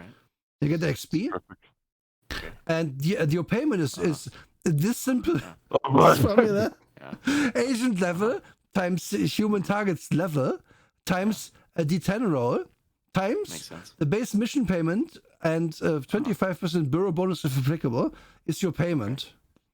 So you get that. Cool. Or maybe not, because... Wait. Here it's a $25 bureau bonus. That table said it was a $100 bureau bonus. No. This is the bureau bonus for your mission payout, not for This is for the mission. The bureau bonus is XP. Oh my god, this game. Bureau bonus money. Yeah. Oh my god. Of course it's different, dingus. What do you think the thing with the same name is the same thing, you fucking idiot? And then bonus different. And then they spell out what I already said, namely that you individualize XP as well. It's just not for the party. No, you have to keep track of how many guys you gunned down. Keep going. And then for every 100 points of XP, you don't eventually just get level ups. You also get a bonus of 1 point to your stats, and stats can go above 100. Okay. So if you have gunned down 1,000 people and get thousands of XP, you can have a coordination up the wazoo and be untouchable in combat, except you are still going to die. Coordination, you can go up the wazoo. Yeah. Exactly. You can't do that if you don't have over 100 points. And then also, if you raise your knowledge, you get stuff. And now we get to combat, and combat is really stupid. Oh my god. Field of Fire died. GERP flashbacks. Yeah. Firstly, you only fire in these arcs, in 90-degree arcs. And if you have to turn, you can't fire that turn. No. Because each combat round is divided into 5 1-second shot intervals, and you can use one of those to turn around to face another enemy. Yep. This game has tank controls built into the rules. Yes, it has. Literally. And then I never thought I'd be playing a tabletop with tank controls. Yep. What the fuck? PS1 input delay. Yep. And then fucking Resident Evil 3 could be played in the system. Yeah, it could. But you wouldn't want to do so. And then we are not done. No. And then let me go. No. No. FF. No. FF. This game is unwinnable. This game is unwinnable. Merle's throwing. Let me out. FF. I swear I'm not going to go into much more detail, but I want to point out a few things. First shot determination shit. What the fuck? So I get. Wait. Depending on where your gun is. Wait. Hold on. This is something that's really fucked up. You have less of a negative if you're drawing it from your waistband versus the holsters that are built to draw it. Yep. And the shoulder holster has less time than a coat pocket. As somebody who's drawn from every single thing here, the waistband's actually pretty bad because you want to make doubly sure your safety's on if you're pulling it from the front of your waistband so you don't shoot your dick off. Yeah. The shoulder sling is crazy quick. So what you do here is you take a stat, I think it's coordination, and then you subtract this shit, and then I don't think you even roll anything. Just compare values. You just compare and then whoever has the biggest value goes first in a shootout. And that is your initiative. And then you can maybe move, but if you move, you get like minuses to hitting anyone. And then there's like a ginormous... Oh, here's the weapons now. Okay. So I like how there's a penalty for waiting. Like, if you're in water, you're going to shoot slower. Oh, we're going to get to that. Here's all your weapons, which go from like guns, which go from A to W, as in double use, to use, for some reason, which is a dart gun, which was mentioned earlier, but now here it is again. Oh, here's weapon weights according to everything up to P, but not further. Did I tell the joke? I should tell the joke. Yeah, Woo notices your dirty warty. Anyway, I'm done. and then you randomly determine where you hit if you hit, and if it's behind cover, then it doesn't hit. It hits the cover and doesn't do anything, and that's why you do aimed shots sometimes. And then a hit determination chart tells you, I don't even know, but it's very complicated. And we had four pages of character creation. Now we have 8 pages of hitting someone with a bullet. Yeah. Misfires occur if you roll above a 95, and then if you hit someone, like here's the damage it does, and a portion of that. Now it depends where we hit someone. I do like how revolvers can't jam. Yeah, yeah, of course. I do actually really enjoy that. Yeah, that's actually a really good system. Some small things in here make sense. I'm not going to say it doesn't. That should be in every system that has firearms. Revolvers should never have a jamming issue. They can only have a misfire. May have a misfire. Yeah. They can have a misfire, but again, you just rotate the cylinder. Yeah. And then we don't get to that yet because we have to now talk about melee combat, in which this works very simply. You have different lists of moves you can do, determined by how high either your military knowledge or your physical education is. So your knowledge determines this, to be clear. So really brainy people have more of a chance to know judo than really brawny people. Makes sense. And then you look at these tables. The library? For example, for the non-trained striking table, and then you pick one of these moves, just any one. And your opponent picks 2 defensive moves, which are later in this. And then, I didn't know we were doing the Psionics Handbook. And wow, then you reveal them at the same time. And then the DM will be like, well, that defense is worse against the attack that he chose. So we're using the other defense, and you're going to take 2 damage. And depending on what table you can go, there's different shit, and you can defend in different ways. And it's very stupid. Yeah. And then there's weapon values if you have a belt. Oh, nice. I'm glad they included Geiger counter. Fucking sick. I could beat a man to death with my belt buckle. Wait, the ore has the highest hand-to-hand weapon value of all of them? I didn't even notice that the first time. Yeah. Why do you think James Bond sleeps with all of them? Hypodermic needle, bomb. What do you mean I beat someone up with a grenade? And then here somewhere in between this was where that if you take damage, if it's that kind of wound, you lose that much permanent points, which you can't get back. There's underwater combat, and everything is just wow. Arousing humans, you just scrolled past that, and I was like, what? Yeah. Arousing humans? I didn't even. I honestly just faced out of resistance for a bit. Where's that? Oh, it's. They should be saying rousing humans or animal guards, not arousing. What the fuck? You are right. Whenever an intruder attempts to penetrate an secure area, there's a risk of tripping an alarm. This almost feels like they put these in on purpose to see if you are paying attention. That's what it feels like. God, that sucks. Man. And then there's tables if your animals, the guard animal actually attacks you. Everything has a table in this, except for anything you'd actually need to play this game, which is just not in here. It's just missing. There's so many scenarios that just aren't talked about at all. Which you would expect because this is 60 pages of book. Guys, I sneezed so hard that I hurt my shoulder. That's the most interesting thing that's happened with this whole game. Then they tell you how to design an environment, which is okay, yeah, sure, we can draw a map, I guess. Yeah. And there's, for some reason, injury modifiers. Oh yeah, these are... We're getting to it now. Here it is. So if you took a puncture on your arm or hand, you lose 3 and 8 points of light wound. Sorry, you lose 3 points of physical strength and 8 points of coordination. But this is percentage again. You do the percentages for this. 3% of whatever you have, and then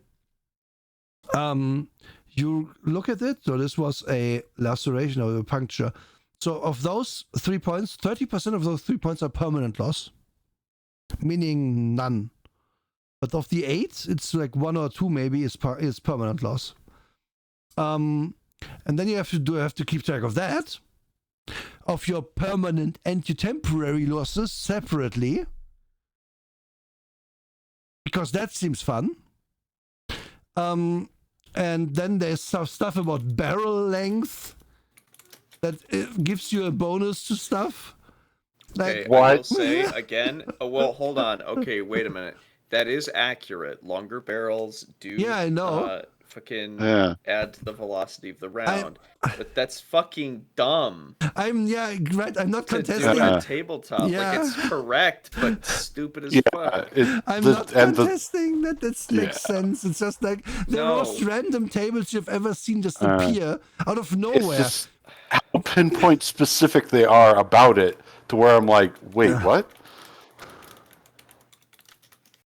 And then the thing that tripped me up through all this is at one point they have a path obstructions table where they talk about you can try to put obstructions in the way of pursuers, and then how they calculate it. It's melting my brain. I just realized how they keep you from just gunning down all those civilians. Yeah. So if you gun them down but don't kill them because you might not know that they aren't dead, you roll the revenge table. And there's a 10% chance that they just automatic death of agent, no chance of escape. What? Yeah. What? Yeah, this is next dimension, you're just dead. Thanks for doing all that math. Awesome. Wow. Holy shit. That's actually the worst. Holy crap. I love it. Look, sneak attacks, yay. Yeah, sneak attack injury determination, no A to J from no damage to victim is killed. I think this is bonus damage for that. And then you just have weird tables, which I don't even want to go into, honestly. Here's poisons. Is it the delirant? Is it an inebriant? Is it a convulsory? Is it a depressant? And an asthenic? An irritant. Asthenic? I'm not sure if that's real. I don't care. Here's animals. Shark is +9. But wolf is +3. +9? Falcon is -2. Wait, are these surprise bonuses? No. For each individual animal encountered in the game, roll 2 10-sided dice, add the associate animal table value below to each result. The first result becomes its life level. The second result becomes the number of injury points it inflicts when it attacks. Values of 0 and below become a 1. Humans fighting with animals get no surprise bonuses and can usually only fight 2 animals at a time. I'm glad we have that worked out. Only 2 gorillas, gentlemen. Only 2 gorillas. Yeah. No, there can be more, but you can only fight 2 of them. You can only fight 2. The idea here is so stupid. Like, you can just tell there's these random tables that do nothing to help you. They only hinder you. You might you would rather, like, you do the stat thing. You derive your stats about your agent once, and then you just burn this book. Yeah. That's a better game. Yeah. Execution table. Yes, execution table, right? If you have enough willpower, you can survive some of these. Yes. Like, you need 100 survival willpower to just survive air injected into veins, which, as we know, if I'm really, really, really strong enough willpower, I can just survive that. Yeah, I could just flex really hard and stop the fucking air from going to my heart. Yeah. It's easy. No embolism for you. Like, and surviving a stoning is just a 95 willpower. Wait. Firing squad, you can survive it by having survival +30 per gun firing. What the fuck? I can just fucking... I can just gut it out? Yeah. You will lose some permanent points, though. Don't worry about it. Like, your knowledge. Shit, I survived. You're losing 10% of your knowledge if you survive the firing squad. For no reason I understand. Well, here you go. What? Thrown from a height, +30 per 10 feet fallen.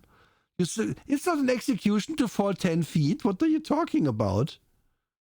Knowledge 20, strength 20, see animals. Thrown to animals, see animals. We know you know the shark is +9, but what does it mean? No. What does it mean? Don't care. No. And now, we are almost through this. Here's some more dollar values for stuff. Yeah, like if you want to buy a guard tower. This guy with his micro helicopter is straight out of Rifts, if I feel. Like, just put a skull on the front. This is a Rifts thing. Yeah, I agree. And then we have some car vehicle bullshit. Then we have languages, like examples of languages. And then we have 2 pages of espionage-related organizations, which is like, if you ever wanted to know what the NTS is, Society of National University, West Germany, Q.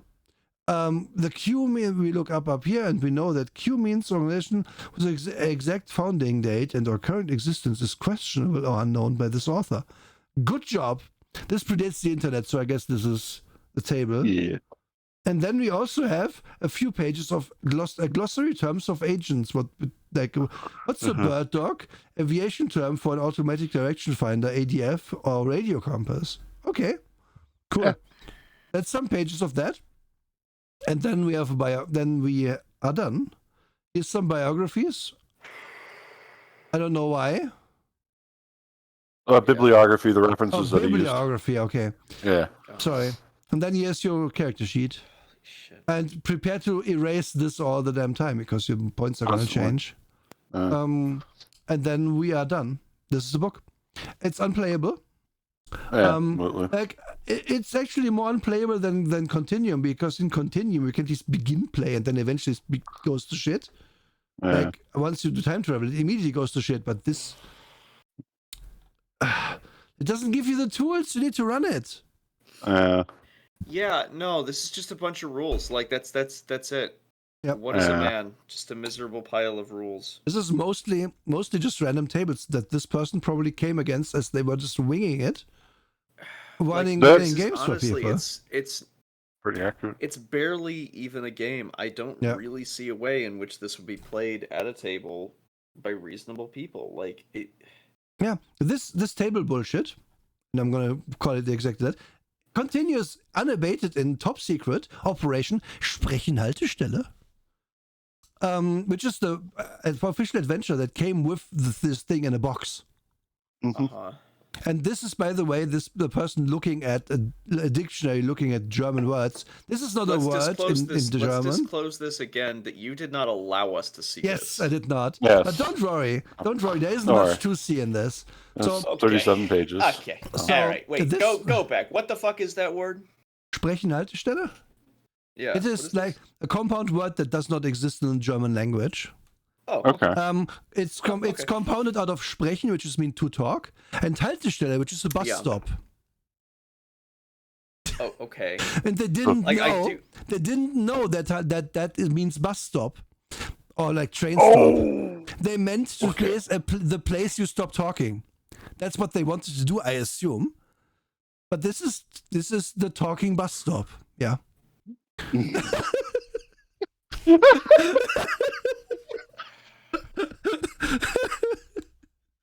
And now, I think German is a really cool language, and I like the German concept of compound words because it's unique. It's very unique. Yes. So what this is about, and this is the best like Google Translate bullshit. Yeah.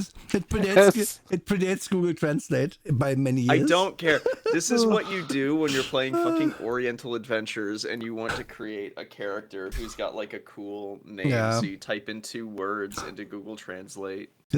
And mash them together. This is the equivalent of someone getting a tattoo in Chinese, just for German. I hate this. And so what is this? Well, this is an adventure like playing at an undisclosed location where like the East and West German borders meet and where you do spy stuff. So a place that does not exist and has never existed because there was the whole thing of the wall, which had been up for a while by the time this person wrote it. But whatever the fuck, who cares? So, they introduce stuff here. and talk a bit about how this is to be used, which is like basically this is an adventure, blah, blah, blah. And then talk about timekeeping and that it's important that you know what time of day it is because people will be in different places, blah, blah, blah. Fair enough. This is again written for someone who has never played before. All fair enough. And then they give you, then it just starts you off being like, oh yeah, by the way, here's like a character who has these stats, 100, 09, 93, blah, blah, blah, blah, blah. Random character it gives you how it's gonna write its stats out, which, spoiler alert, not great.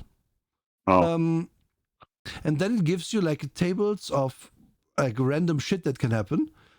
And these are also not great because let me just read out what 76 to 80 is. Lone woman beckoning others to follow her. She is C143 in brackets L.L.10. And she tries to lure newcomers into the alley between the inn, #2, at street level, and the cafe, #3, at street level. She carries a small transmitter receiver, which she will activate as she nears the alley. Activating the device alerts C12, LL16, and C13, LL17, who live in the occupied residence, #40, at street level. After the woman and her pursuers enter the alley, C12 and C13 will follow them in blocking that end of the alley.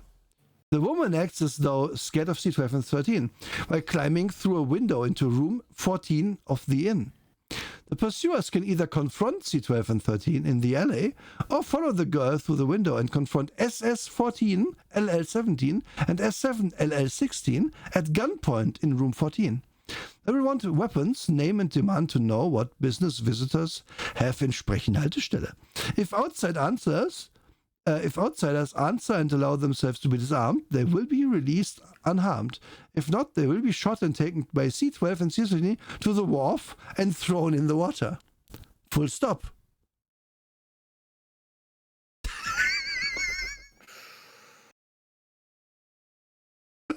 I can not imagine a scenario where players would just be like, yeah, I guess that happens because it's in the book.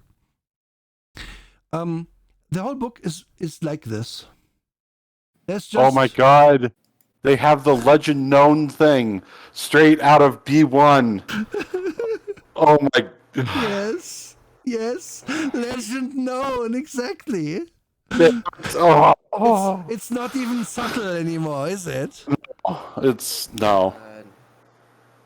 Because what you just described, that was like random encounters from the first printings of the basic, Yeah, it's exactly the same so thing. much it broke my brain. It's exactly the same thing. And it is like, there's no context here. It's just, these people are going to do that.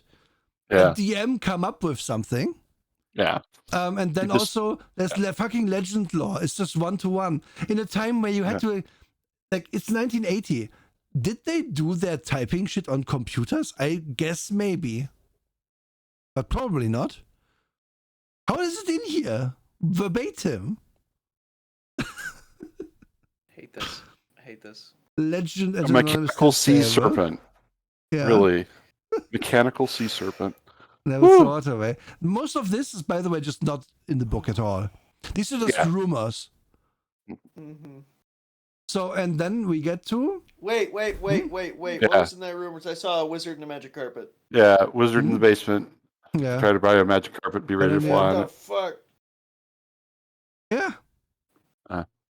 It's just a wizard. The wizard did it. It's fine. What do you mean? What do you mean, wizard? Yeah, wizard. What do you mean? Street level descriptions. $30 plus 5 person over 2. And someone wrote that in their book. We scanned. Yep. Scanned it. Yep.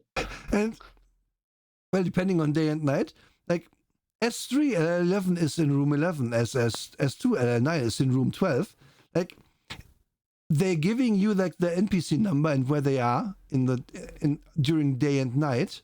But only S3 and S2 are always in their rooms. They never leave. But C143 is usually asleep in room 14, but he is not there during the day, for example. So that's a really important spy shit you can find out.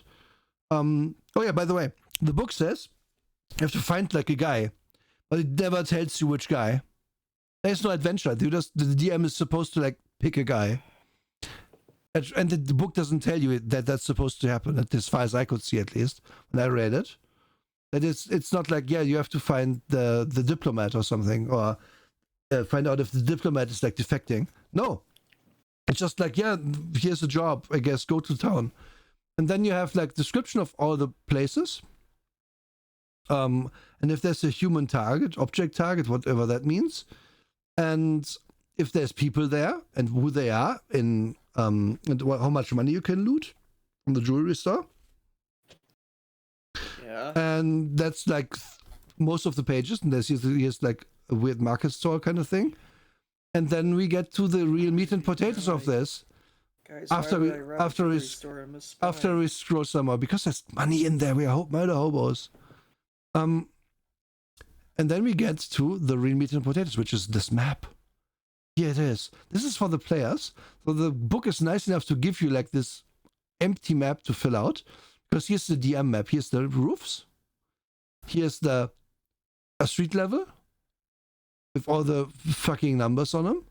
And the hotel, by the way, is one story, because obviously we couldn't do several stories in this. And then here's the cellar area. You can go into the cellars. Because obviously there's a dungeon in this thing. The whole place is tunneled under. Mm-hmm. And then that's the book. So this is a shitty little Keep on the Borderlands without any of the flair. Yeah. And it still doesn't help you play this game, because there's nothing in this will do anything. It will help you. Like... God damn. There's one encounter in this which is like, this woman has is pushing around a baby cart, and if it's investigated, it's empty, and the players find like a note in it that says something weird.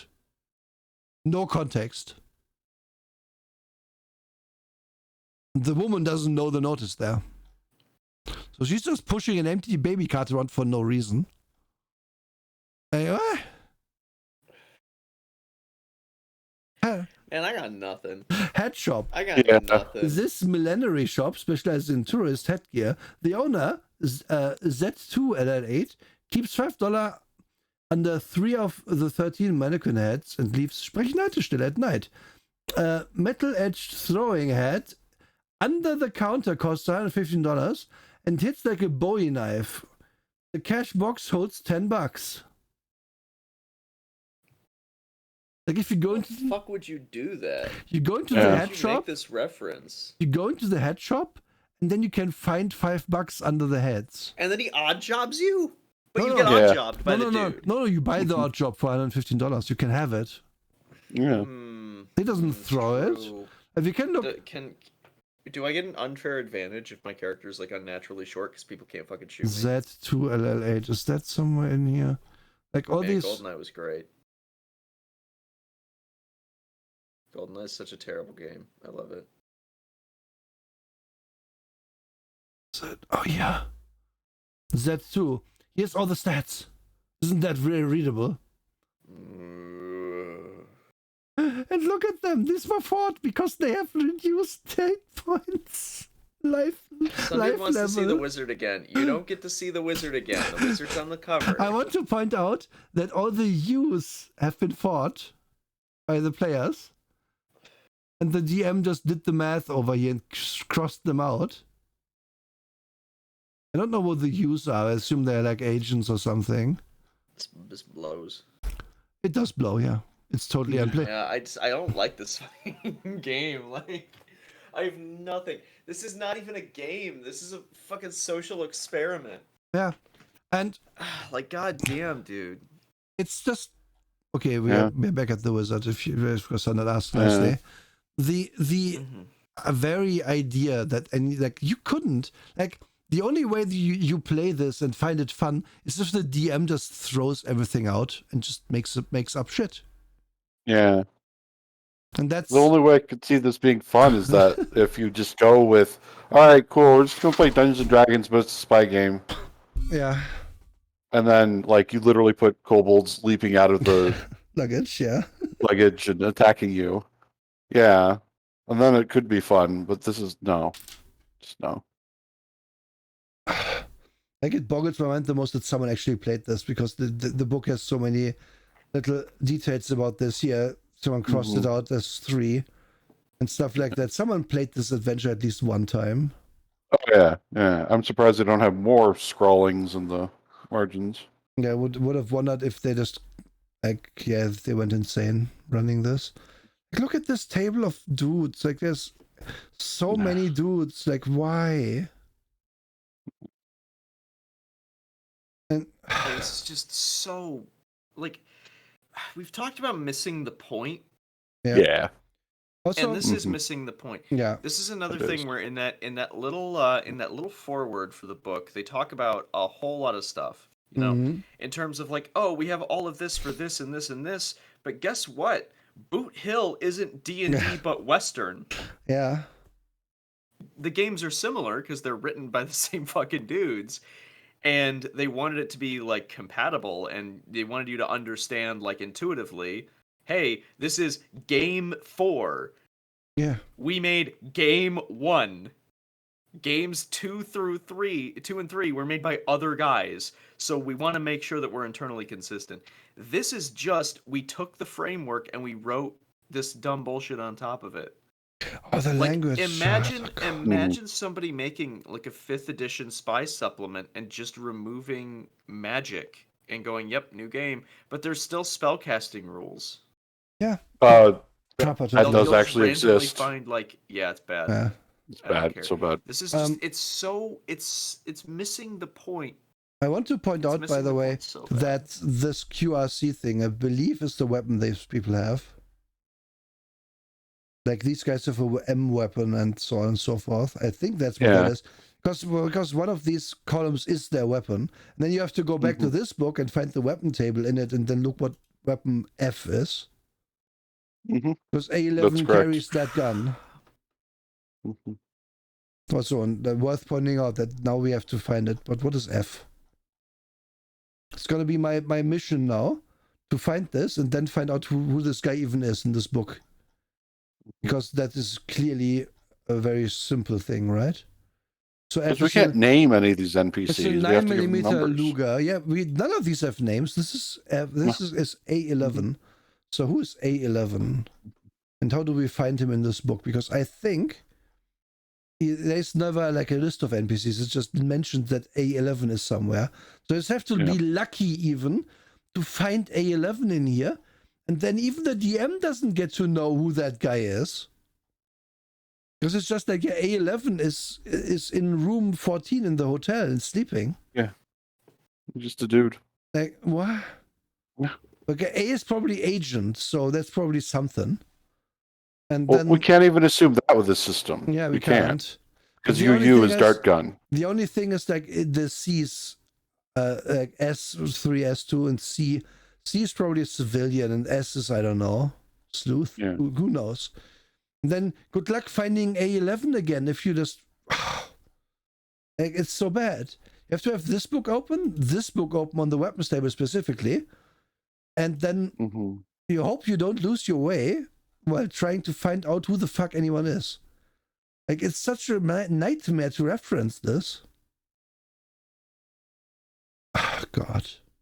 Like, again, this is all the places you can be, like 54 places, yeah.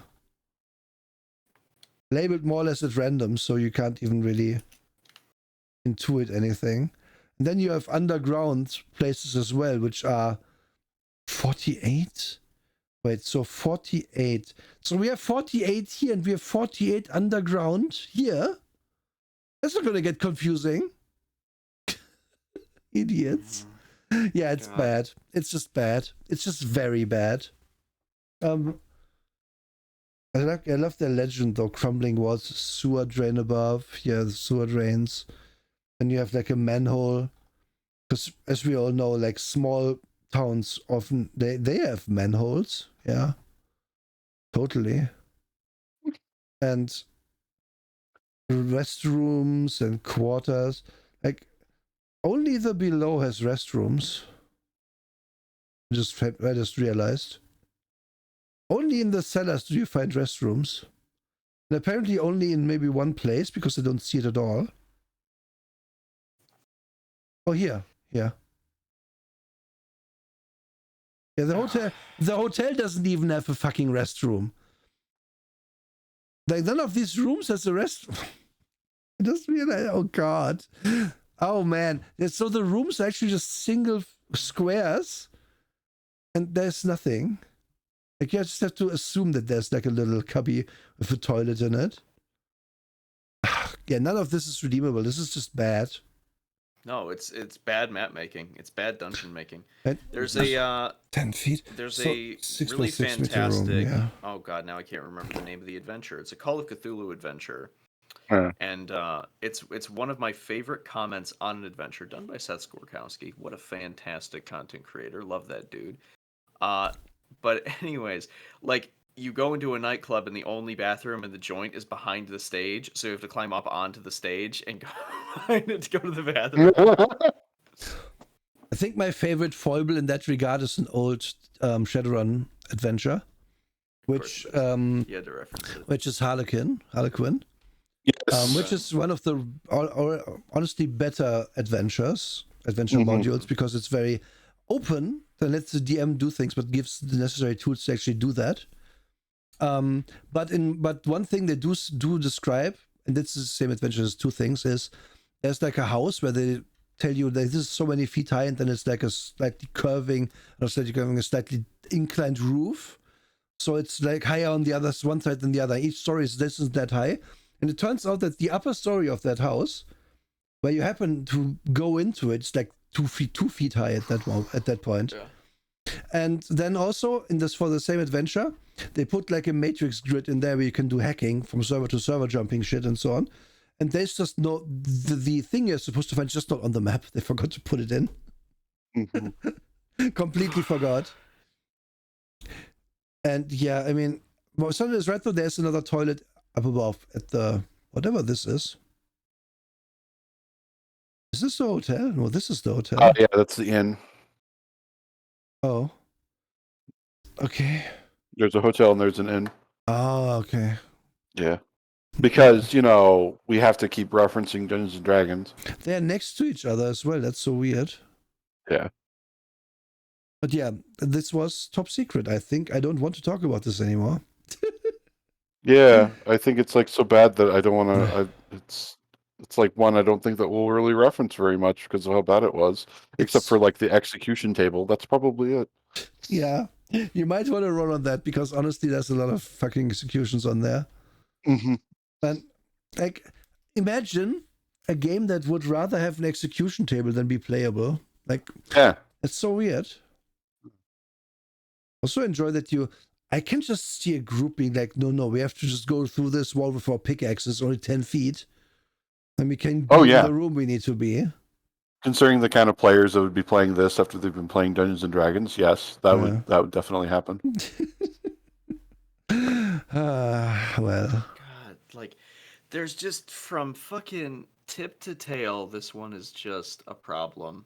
Like, there's no point. It doesn't sell the idea. It's just a bunch of rules. Everything's terrible.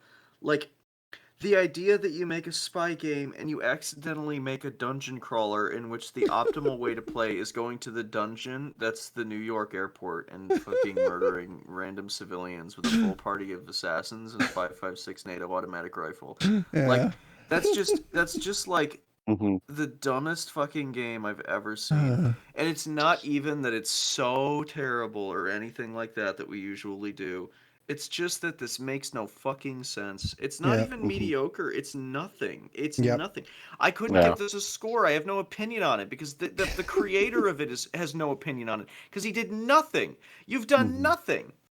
It's like you go to your friend and you go, hey, did you make the macaroni salad? And he goes, yeah, I did. Check it out. And then he shows you an empty tray. And he goes, yeah, it's the best macaroni salad ever, right? And you go, what the fuck are you talking about?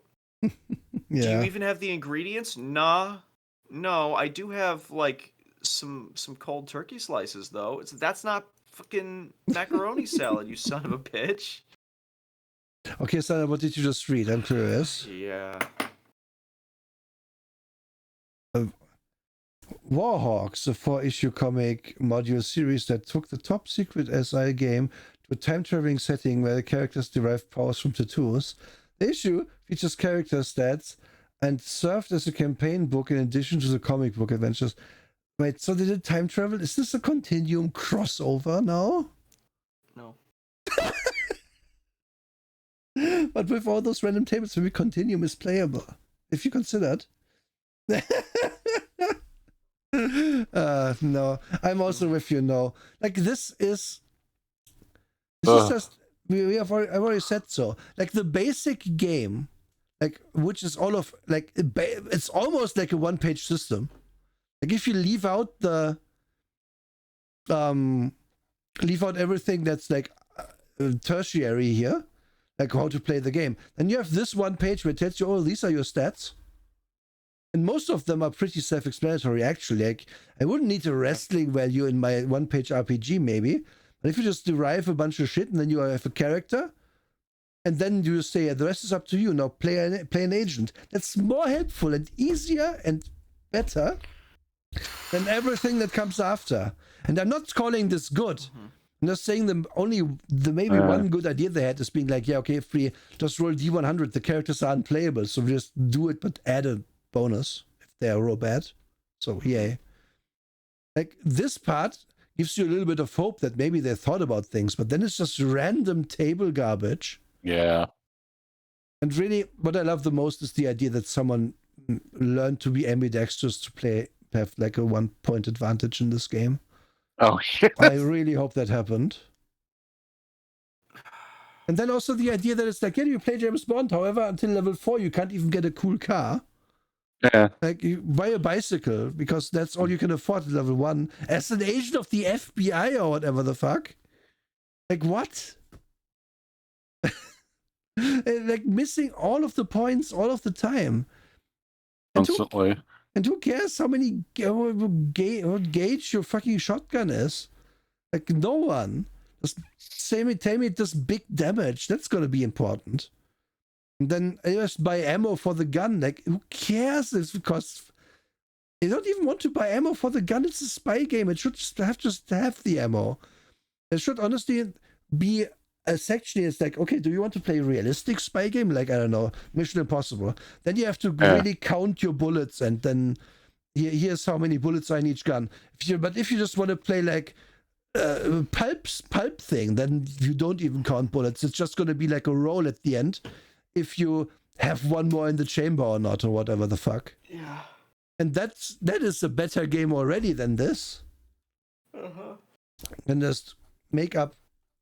And none of the tables in this are necessary. Like, none of them. And then there's like, I just can't. There's like, I can't. I called it. I fucking called it. That it was going to be about 2 hours. Because after 2 hours, after about an hour of 40, like, I've run out of shit to say. Like, that's the problem with this. And it's the thing I got on the initial skim. Like, you can talk about AD&D and even, like, D&D Classic, the 3 Brown books. You can talk about those because they're still real games. Yeah. That's a big part of it, yeah. A real game that we could play right now. This, like, I don't even see where the game is. Yeah. Which I have a feeling. Wait, we've had that. I've had that opinion before, right? You have to. That's happened on another game we've done. I swear. But my brain is mush from this nonsense that you guys keep putting on me. The opinion that this isn't a real game, or what do you mean? Yeah, this isn't a real game. That there's nothing here. There's no game here. There's no call to action. We talked about that really done in this game. Like that was Teenagers from Outer Space, I believe, where you said that. Oh yeah.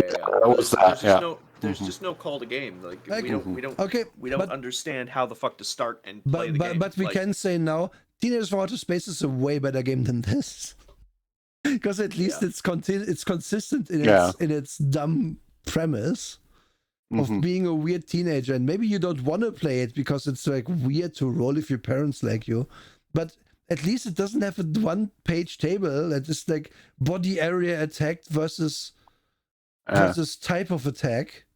Yeah. Foot sword versus top of head is it. And then you have to look up what a fucking Z is. Like, it's so useless. Like, tell me, useless. like, at least Rollmaster tells you the damage amount. Mm-hmm. Or what table to roll on next. But this is just a Z and doesn't know. I don't know what that means. Because Z isn't in here. It's 5 pages earlier. Whatever. Yep. What the fuck? That's why I made the Psionics Handbook comparison, because this is what people were getting when they initially picked up the very first Psionics Handbook. They were like, what? Yeah. What do you mean attack mode F? What does this even mean? So when did the Psionic Handbook come out? Did this man have a while later? Yeah. God, did this inspire the Psionic Handbook? Well, the fact that they were still they decided to use letter codes again when they had started to stop doing that. Started to stop. I can't even talk straight anymore. What the hell? Yeah, I think I'm also done. So yeah, like I'm gonna say I can't recommend that you ever touch this. No. Like, this is like I have said this when we made this show originally. I gather these weird and bad games like some sort of candy, but I skim them once, be like, okay, no, this is dumb, and then I put them away, and then I forget, and then 10 plus years after I do that, we do this show, so even I am surprised. But I knew this was short, and being short is kind of power of all on its own. I'm not gonna fill my brain with this. Like, this is also impossible to fill your brain with. Like, if you can't keep all of this in your mind, you have a problem. You should seek professional help. Like, if you know off the top of your head what it means, if that is a Z in this thing that we just saw. Like, if you can just read this table like it's normal English, then please seek help and find another hobby. Yeah. I guess that is bad because Adam's apple is always a problem hit. What if I'm a woman, by the way, and I don't have one? Like, what then, Game Master? I guess you just get hit in the throat. Like, the throat isn't a thing on this table. That's why it's really weird. It's like, there's why no would it throat? be not just throat instead of Adam's apple? Like, did this man not know that not everyone has an Adam's apple? Did this man not know? Nah, it's on on his last tour through the Navy. He really went out and he found a lovely woman, and he did not realize that not everybody has an Adam's apple. It's the only person he's ever been with. It's okay. Okay. I'm very tired. So I'm so sleepy. I'm so tired. This game has drained me. I did find a PDF of Boot Hill 1E. Yes. Yay! Wagons, I can see below nose as being Boot Hill is badass. It can be the mouth. It can also be the side of the head. But Adam's apple is specifically the front of your neck. It's also in the table. It comes before chin, which I also find weird. When did the man think the Adam's apple was?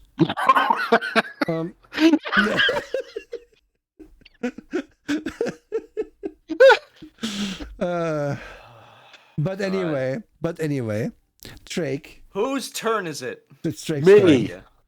We're gonna do Aliens. Ooh. Finally. This is for Halloween, so it's perfect. This is for Halloween. So and this is gonna be on your channel, the first show on your channel. Yes! On my channel. Heck yeah.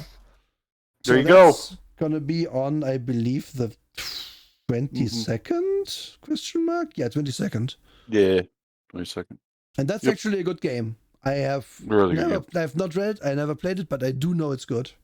Yep.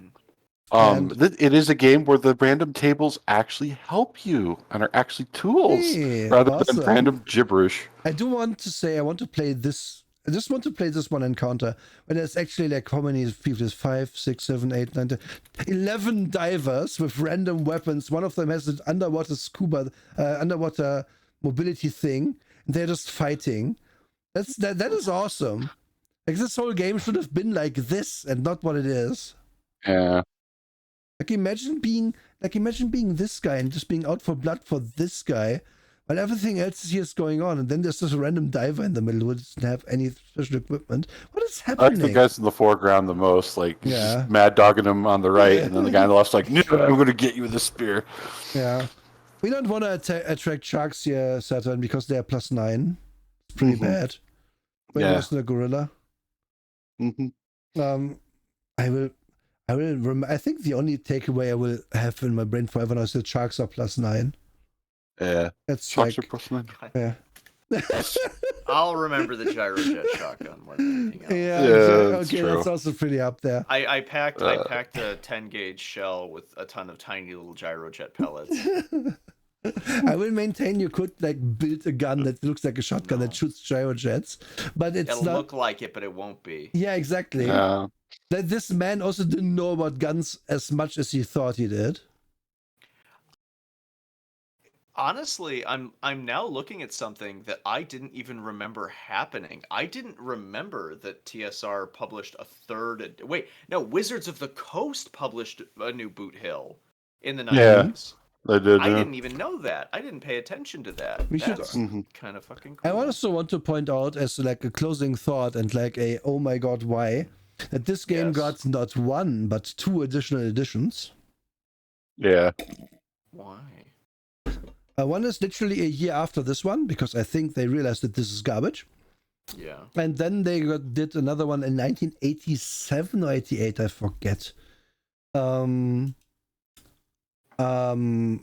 that it matters, but yeah, then it died. Yeah.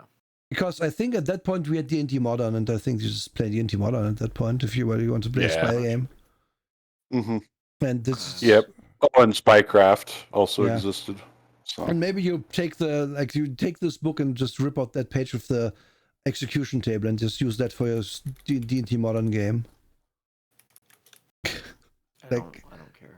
Yeah, this does suck. So yeah, next time in 2 weeks we're doing Alien. A good game, an actual really good game. Yes. Yes, with lots of good art. Yeah. And art I'm gonna probably enjoy. Yeah. So I was supposed to say Azure is debuting their new model, which means we are rating them. And I might be on there for a hot minute in a bit, hanging out. Before it's time for me to be on Tokidoki's channel and be playing observation duty. Is either of you got stuff to plug? No. I'm doing a lot of filler streams right now before I do a new big thing because I'm very tired after my big subathon. That's understandable. Oh, very understandable. Sunday, I don't know if I'll finish it, but I'm continuing my Deus Ex original playthrough. Hell yeah. It was fun. I enjoyed seeing you gun all of those people down. Yes, I played so optimally the whole time. I know it was triggering people. That was more fun, honestly. Yeah. Like I've played that game so much. I like knife only and everything back in the day. So it was fun to just see, Drake's just gonna use that auto shot and just get everyone. Yes. Oh, that was fun. Yeah. And the best clip still is me just like trying to jump off of a banister. Yeah. And I just fly to my death into a trash can. The trash can explodes. You just hear me screaming and dying. Twice in a row. Yeah. So yeah, folks, games. this raid is gonna go in just a second. I wish you all a very pleasant rest of your weekend, and I will see you again soon. Have a good. Bye bye. Oh boy. Bye. Beep. And once this actually updates,